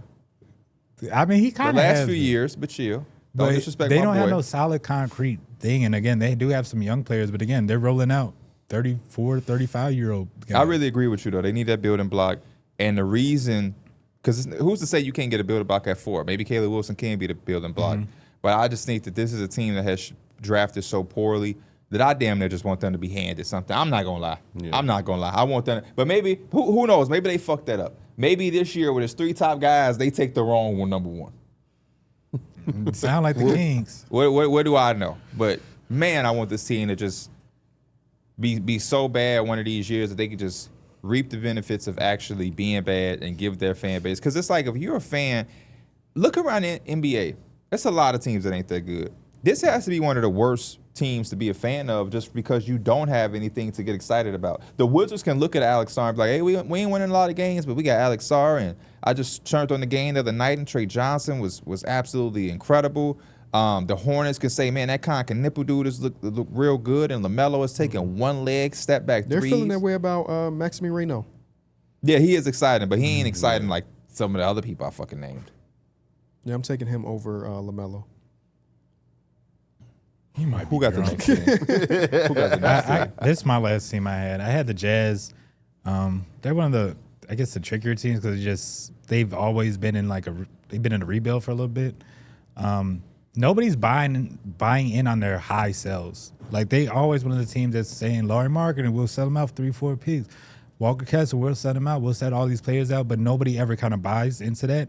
So now they're just kind of sitting with this roster. And again, I don't know if Larry gets moved by the deadline, but this might just kind of be this this might be their roster. I think it's going to be their roster, Mike. I don't think they're going to make no crazy changes.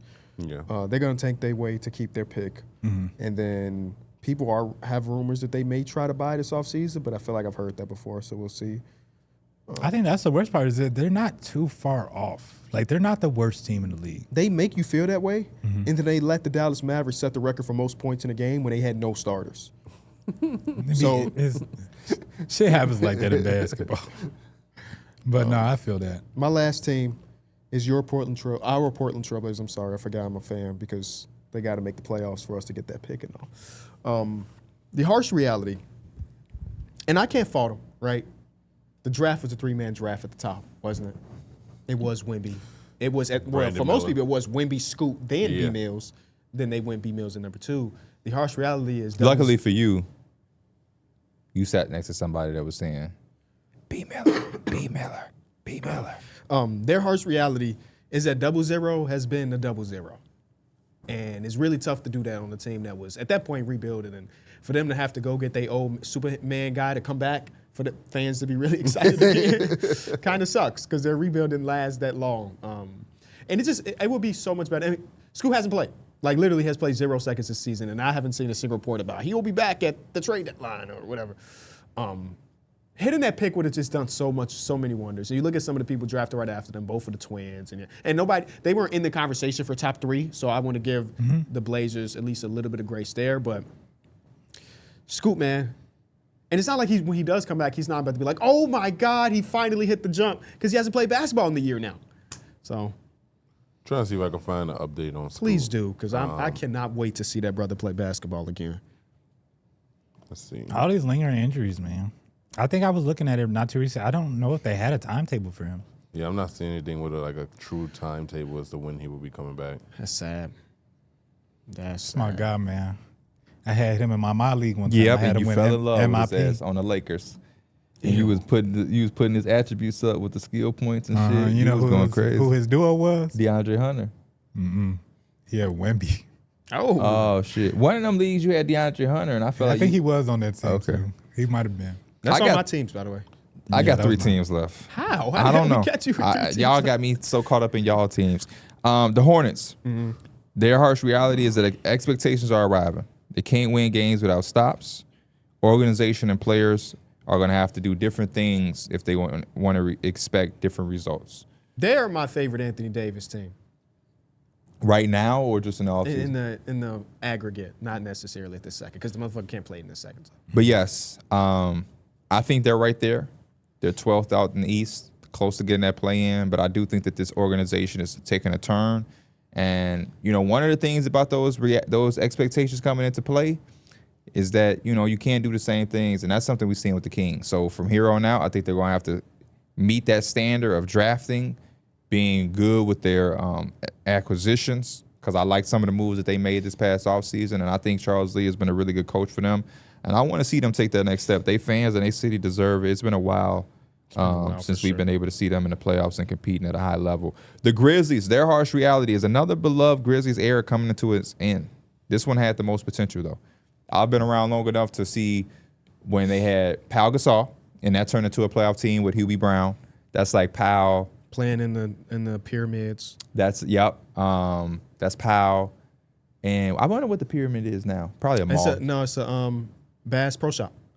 Oh, probably the biggest Bass Pro Shop Maybe, in America. But that was Pau, Shane Battier, Larizan Wright, Stromae Swift. All of those guys finally had got to the playoffs. They were always like a first round exit. Then obviously Pau gets traded. They go down some down years again, and then here comes the grit and grind era. OJ Mayo, Rudy Gay, Mike Conley, Zebo, Marc Gasol. That team, I love that team. I think all of us up here love that team. That team even got to a conference finals, and then obviously they got older, and that came to an end. And then they had some down years again, and then it sparked up into a new version of grit and grind with Ja Morant, Jaren Jackson, Dylan Brooks, and fucking Desmond Bane, Taylor Jenkins. And now it feels like this one that had the most potential. This is the one that I feel like out of those three eras, I probably thought could win a championship. But looking back, it's probably really the grit and grind one probably really was like the best complete team. This one was just all potential. But it kind of abruptly is ending. This is ending way more sooner. They were like a 2 seed back-to-back years. Yes. Mm-hmm. It's crazy, This is ending so premature. Like, that ain't that long ago. Mm-hmm. And it started with Dylan Brooks, now Bane, and now it's Ja. And then once Ja happens, I wouldn't be surprised if Jaren. And that's the harsh reality.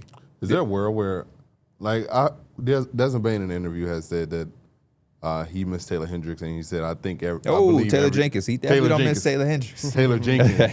And he said, I think everybody in Memphis does. Like, they miss him. Yeah. Do y'all think there's a world where the players don't like Isolo? It's definitely a world. Yeah. We just saw Ja Morant get suspended for that. And he talked like he's got communication with them guys. Like, he just did them a favor. I'm gonna say it for y'all, man. We all I can't get fined for talking about your coach. So but because they're my boys over there, I know what they going through. Man, we miss Taylor Jenkins, man. We miss Taylor Jenkins. That's definitely what it felt like to me. Yeah, that's kind of so crazy. They might just straight blow it up. Jaren might get traded. It all started with Desmond Bane. All started with and Desmond that Bane. phone call The from Desmond Magic. Bane get back does set them up that if they do take the pivot, it ain't like damn, but it is like damn. Yeah. And then my last team is the Nets. You got to find balance between selling and buying, because next year you're incentivized on winning as much as possible because of the swap with the Rockets. The harsh reality is also the draft class as well. You have 5 first-round picks.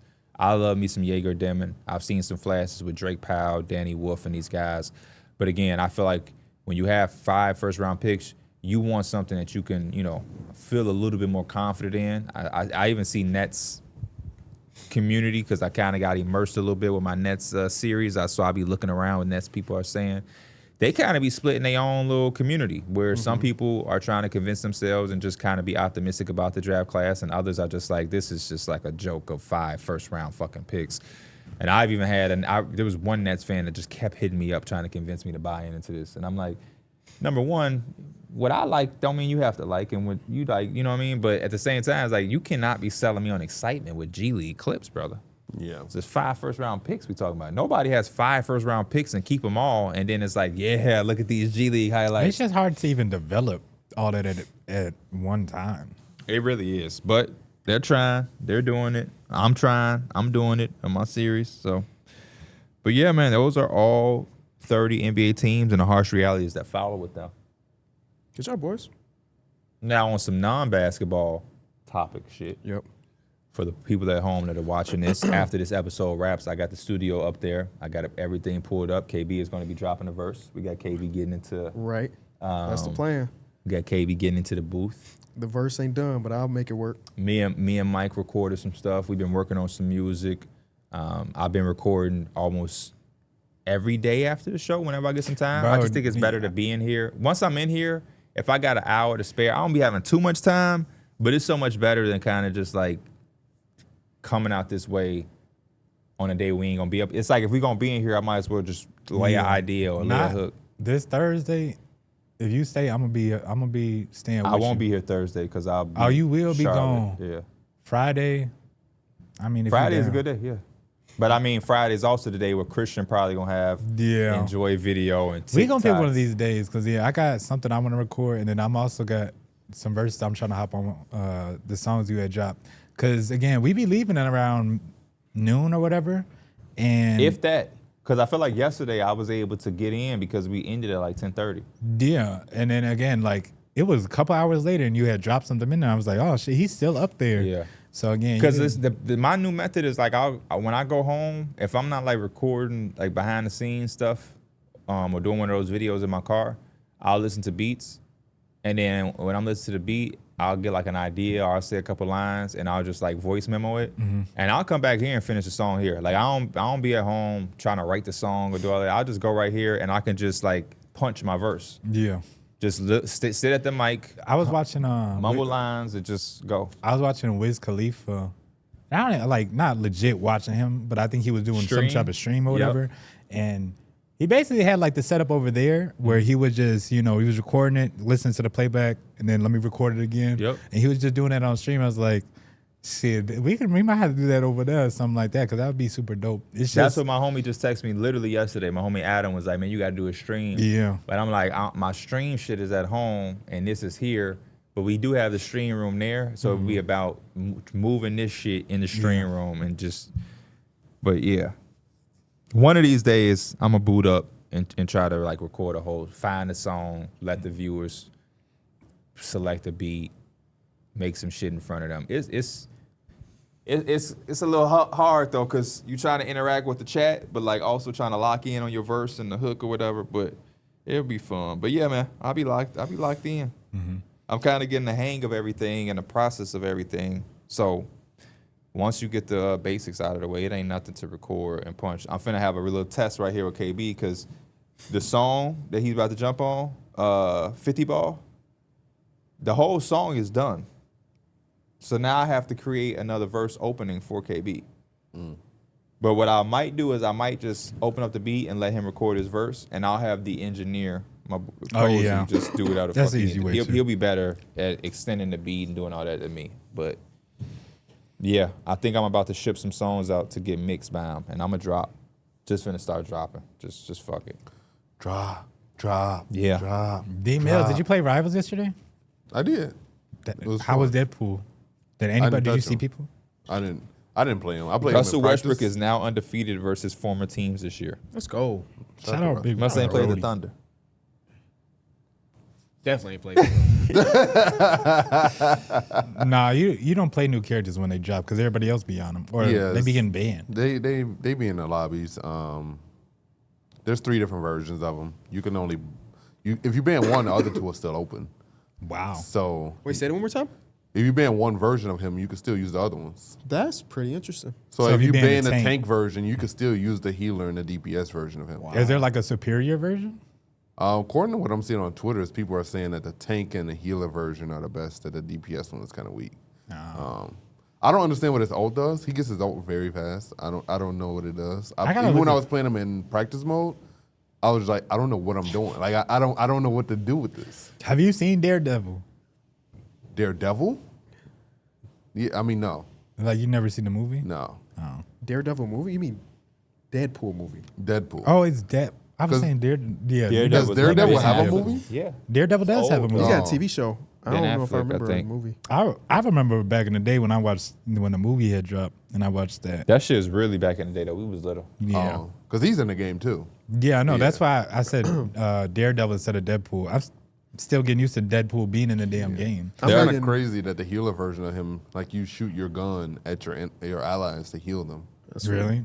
Yeah. I got to see his voice lines in there. He's Oh, gotta it's have some funny. good He's He got does some crazy ones. He does nothing but crack jokes. He says, "Oh shit, here we go again." yeah. Bro, He watch yeah. Deadpool, man. That's But it's that- not Ryan Reynolds. It's some just. It don't matter, though. Whenever you're in a game with him, he's just like constantly having conversations too. And I'm just like, bro, He's a merc with the mouth. He won't shut up. he just keeps talking. He talks like the whole game. That's his whole thing. Have you met Nice Pool? No. No, I don't think they're gonna have nice pool in there. Hey, Nice Pool is so, bro. Nice Pool damn near made that movie too. That shit had me crying, laughing. Boy, talking about when did your immortality turn on? He said immortality. Boy, he got shot 50 times. They made Cloak one of the best healers again. You talking about that auto aim character? That's funny. They gave her 2 capes too. What's that mean? The Terror capes. Oh, yeah, I be playing on Ultron. He nice. Ultron's decent. What do Ultron, you mean by terror capes? What's that? The Terror capes is her ability, her E, where she She disappeared. The Almost blind. invisible? No, Oh, no. she makes you blind. Gotcha, no, gotcha, yeah, gotcha, when she gotcha, does gotcha, that, gotcha. you can now spam that twice, Oh, okay. Gotcha. That was actually a really good. and it makes you ability. like. I think you take 30% more damage for like 3 seconds or so, and it also blinds you temporarily. I So wish I could game, bro. It's not lack of time. I'm not the busiest dude of all time, but I just haven't had a game that's like, yeah, let me load up real quick. I think it's I got was to be looking certain at. things like that. I was going through my friends list, and I'm like, man, I miss playing with KB. I ain't played that game in months, bro. I miss playing with KB. You are a wild dude, man. You good, Darrick. Don't worry about what I, you say. I think you got to have the times where it's like, okay, Deadpool's out. Let me see what it's to him. Like you I just saw got to the have those video, and that's why I moments. hit you up when I was Yeah. in New York. I saw Flats like watching it for the first time, and that's why I saw the 3. Like he plays every role. I'm like, Yeah. what the fuck? I've never seen something like this. Even in like Overwatch, I don't think there's an Overwatch character that can play every role. I just think everybody's what they are. I think they're just trying to spice the game up. A lot of people are saying that he's extremely fun, and it's got them back engaged. So That's good. I guess according to rivals, if you can do that, then it's a W. Yeah, I think it's. I haven't played in I'm like 5 characters behind. I feel like. Yeah, I'm. Oh yeah, you I probably am too. He definitely wouldn't know. Rogue is new for you. I have not played Rogue since Rogue was there. I know Daredevil. all these characters. Daredevil was new for you. They got. I didn't even know Daredevil was in the game. Oh yeah, They got Gambit. Gambit would definitely I've be seen new. Gambit. I've seen Gambit, but I have not played since Gambit. He I haven't also- played since Was Emma Frost the last new character for you? Yeah, because I remember you played on Maybe. Emma Frost. I loved Emma. That was one of my mains. Yeah, and you didn't even get to see Penny with her buffs. Oh, what are you talking about? Rocky With Raccoon? Rocky, where she Bro, got that's- an extra set of mines. No, I Yeah. did see that. I did see Oh, that. you I did played see against Yeah, that? we could put 2 things down. Yeah. Yeah. I saw that. Oh, I didn't know you was played there. during that. I was there. Oh. That may have been the end of when I was playing though. Oh, okay. But then they took it away from her. It was too OP. I'm I glad guess they so. did. Yeah. Nobody want to fight against it. Even Flash was talking about, I'm glad they took that away. I just hate playing against it. Damn. Air Force suspends men's basketball coach Joe Scott indefinitely amid investigation into player treatment. Oh wow. Damn. I wonder boot what he camping could. Yeah, right. What the hell? Y'all saw that college player thing where Yeah, all of Man, that shit is that crazy, shit is bro. crazy. Yeah. They That were shit is they were saying that they were nuts. fixing games. You saw who was a part of that? But you seen Wasn't how it, many games it said? It said Antonio like Blake. And yeah, Antonio Blakeney. Oh, I did not see he was a part of that. I didn't see that either. I was looking through their names, but it said it was like 25 plus games. It wasn't just like one thing. Yeah. It was a stretch, like a big stretch. And I'm just like, that's insane to where y'all were rigging college games. Like that's just. And Antonio Blakeney actually made it to the league. Yeah, well, how was he involved? I guess he was throwing games when he was When playing. he No, was- no, no. So this happened all the way back No, then. no. I'm sorry. It's college games and like the Chinese basketball Yeah, the league Chinese, games. or Yeah, I something think like when that. I was reading it, it said nobody on the current roster or like current head coaches under fire. It's previous ones. Got you. Okay, that makes more sense. Yeah, they were offering players like $10,000-$20,000 to. Throw a game. Yeah. Which and like I think about how much money they was winning. Like say they got they won a 500, 600,000. You getting that player like 10,000, but he's a college student too, so he's So gonna that's a take lot that. of money He's there. gonna take that money. It's just crazy. Yeah. I said this before we set the cameras up a couple days ago when I got back or whatever. I can't wait to travel again with y'all boys, man. Me too. Same. Like I'm excited that I'm about to go on my little trip, but I definitely wish y'all was there. So last night, I was looking at like the hotel and everything I was staying at. You know what I did, bro? I went all the way back in my photo album and found the pictures we took At the last time we was Airbnb? in Charlotte, and I found the exact address, and I looked at the street view and looked at it, and it was the exact house, and it just brought me back so many fucking memories to the point where I went up the maps, and I found that restaurant we went to. Oh, When we sit in the car and they brought the pasta? food Yeah. Oh out. yep. Yeah, I like took me down memory lane. That was a hell of a time. Yeah, no. Charlotte, one of my favorite places ever, because that was one of the places we first traveled to that I had no idea what it looked like, no idea what to expect, Yeah. and we got there and it was absolutely beautiful. That lake house was so beautiful. Beautiful. I would rent that. Like, Me too. That's what I thought. That was popped in my head. I'm like, man, I wonder if you can rent this again, because I would love to just go back and like, or how much does a house like that cost? Like that was right on the water. right on the water. That shit was it's probably so still beautiful. on Airbnb. So beautiful, man. Probably got renovated too. They even upgraded it. Because If I they was there needed like to. 5, 6, 7 Yeah, that years motherfucker ago. was nice. Yeah, that they probably motherfucker could have just kept it the super same. nice, Probably though. just changed the mattresses. That was a very nice place, man. Yeah. Got a new grill up there. Oh, my boy took the pictures. Yeah, so when you was out there, you just did what you had to do and went to your room. Yeah, didn't do anything. I used to get asked if I wanted to go to dinner, but I was like, nah. I was on the fucking tarmac for 5 hours. All right, he don't live out there no more. Yeah, no. No, he Yeah. lives here. We were on the same flight home, actually. Oh wow. He sat right behind me. But it's just cool to be back in New York. Did you I wanna got to put see our your old hair out? bosses. Huh? On that, when you was waiting, you wanted to pull your hair out? You know what, Mike? Not really, though. I'm not explaining it. At the end of the day, when I'm on a flight, I just want to get to my destination safely. If that means that we got to go back to the gate for some maintenance the fuck out of this plane so it get up and down exactly where we want it to. Yeah. I know that's right, my mama voice. Only thing that it just pushed the timeline, the whole shoot back. Yeah. I was supposed to be on set at 12. I wasn't on set until 4:30. So like everybody's kind of just there waiting for me, and obviously it's out of my control. It ain't like I was just And dragging being my delayed feet. that much for such a short flight makes you think like, damn, I could have. I would have been there. I Yeah, could have hell been there yeah. and back. Hell yeah, bro. In the Because time. it's such a short flight that once you really get up there, we're about to start our initial descent, and it's like, damn, you know what I'm saying? We could have just did this shit, but no, it was cool. I'm happy that I went, happy that I did what I did, and happy to see our old bosses and shit. You know, a lot of the people that we used to work with at HOH are still there, so I got to hang out with them for a little bit. Still very cool people. It's glad to hear it. Yeah. Yeah. Saw Doug. I love New York. I always I hope may he's go doing back this for my good. birthday. Yeah, I kind of want to shop. I think that's why I want to go back to New Yeah. York with y'all, so we could just shop. When me and Dana was out there, we just stayed in Soho and shopped, and that was the time of my life. Cause we used to go everywhere but Soho. No, we would go to Soho, go Soho. but That's we where ain't- that one lady had them shattered backboards on, and we was trying to say good nice Yeah, shoes, and and she her- acted like we was about to rob the her place. coworker like, "What are you guys doing?" Yeah. Because we black, we can't compliment a motherfucker's shoe. And that was before they redropped, so these is when they were really exclusive back then. Yeah. That's all. Get your hey Nobody man. want nothing in this ice cream That's shop. when I had to get the shattered backboards on 2K. I couldn't get them IRL. You can get them now. They like 200 now. They smooth. You It can used to be like 800. As Yeah. always, we appreciate y'all. I'm gonna wrap this up so KB can go do this damn verse because Mike been telling me, man, KB holding the song up. KB holding Hey, the song KB was up. telling me some of his bars in there. I think it's gonna be hot. AP. Bear down, by the way. I'm just talking in that motherfucker. It is the whole left field ever. Like the most left field ever verse I've ever wrote. Hey. I'm speaking like I'm in that bitch like El Chapo. Oh, Not like oh, I'm Juicy. here for that. We definitely got to close out. I'll see y'all next week. We gone. Peace.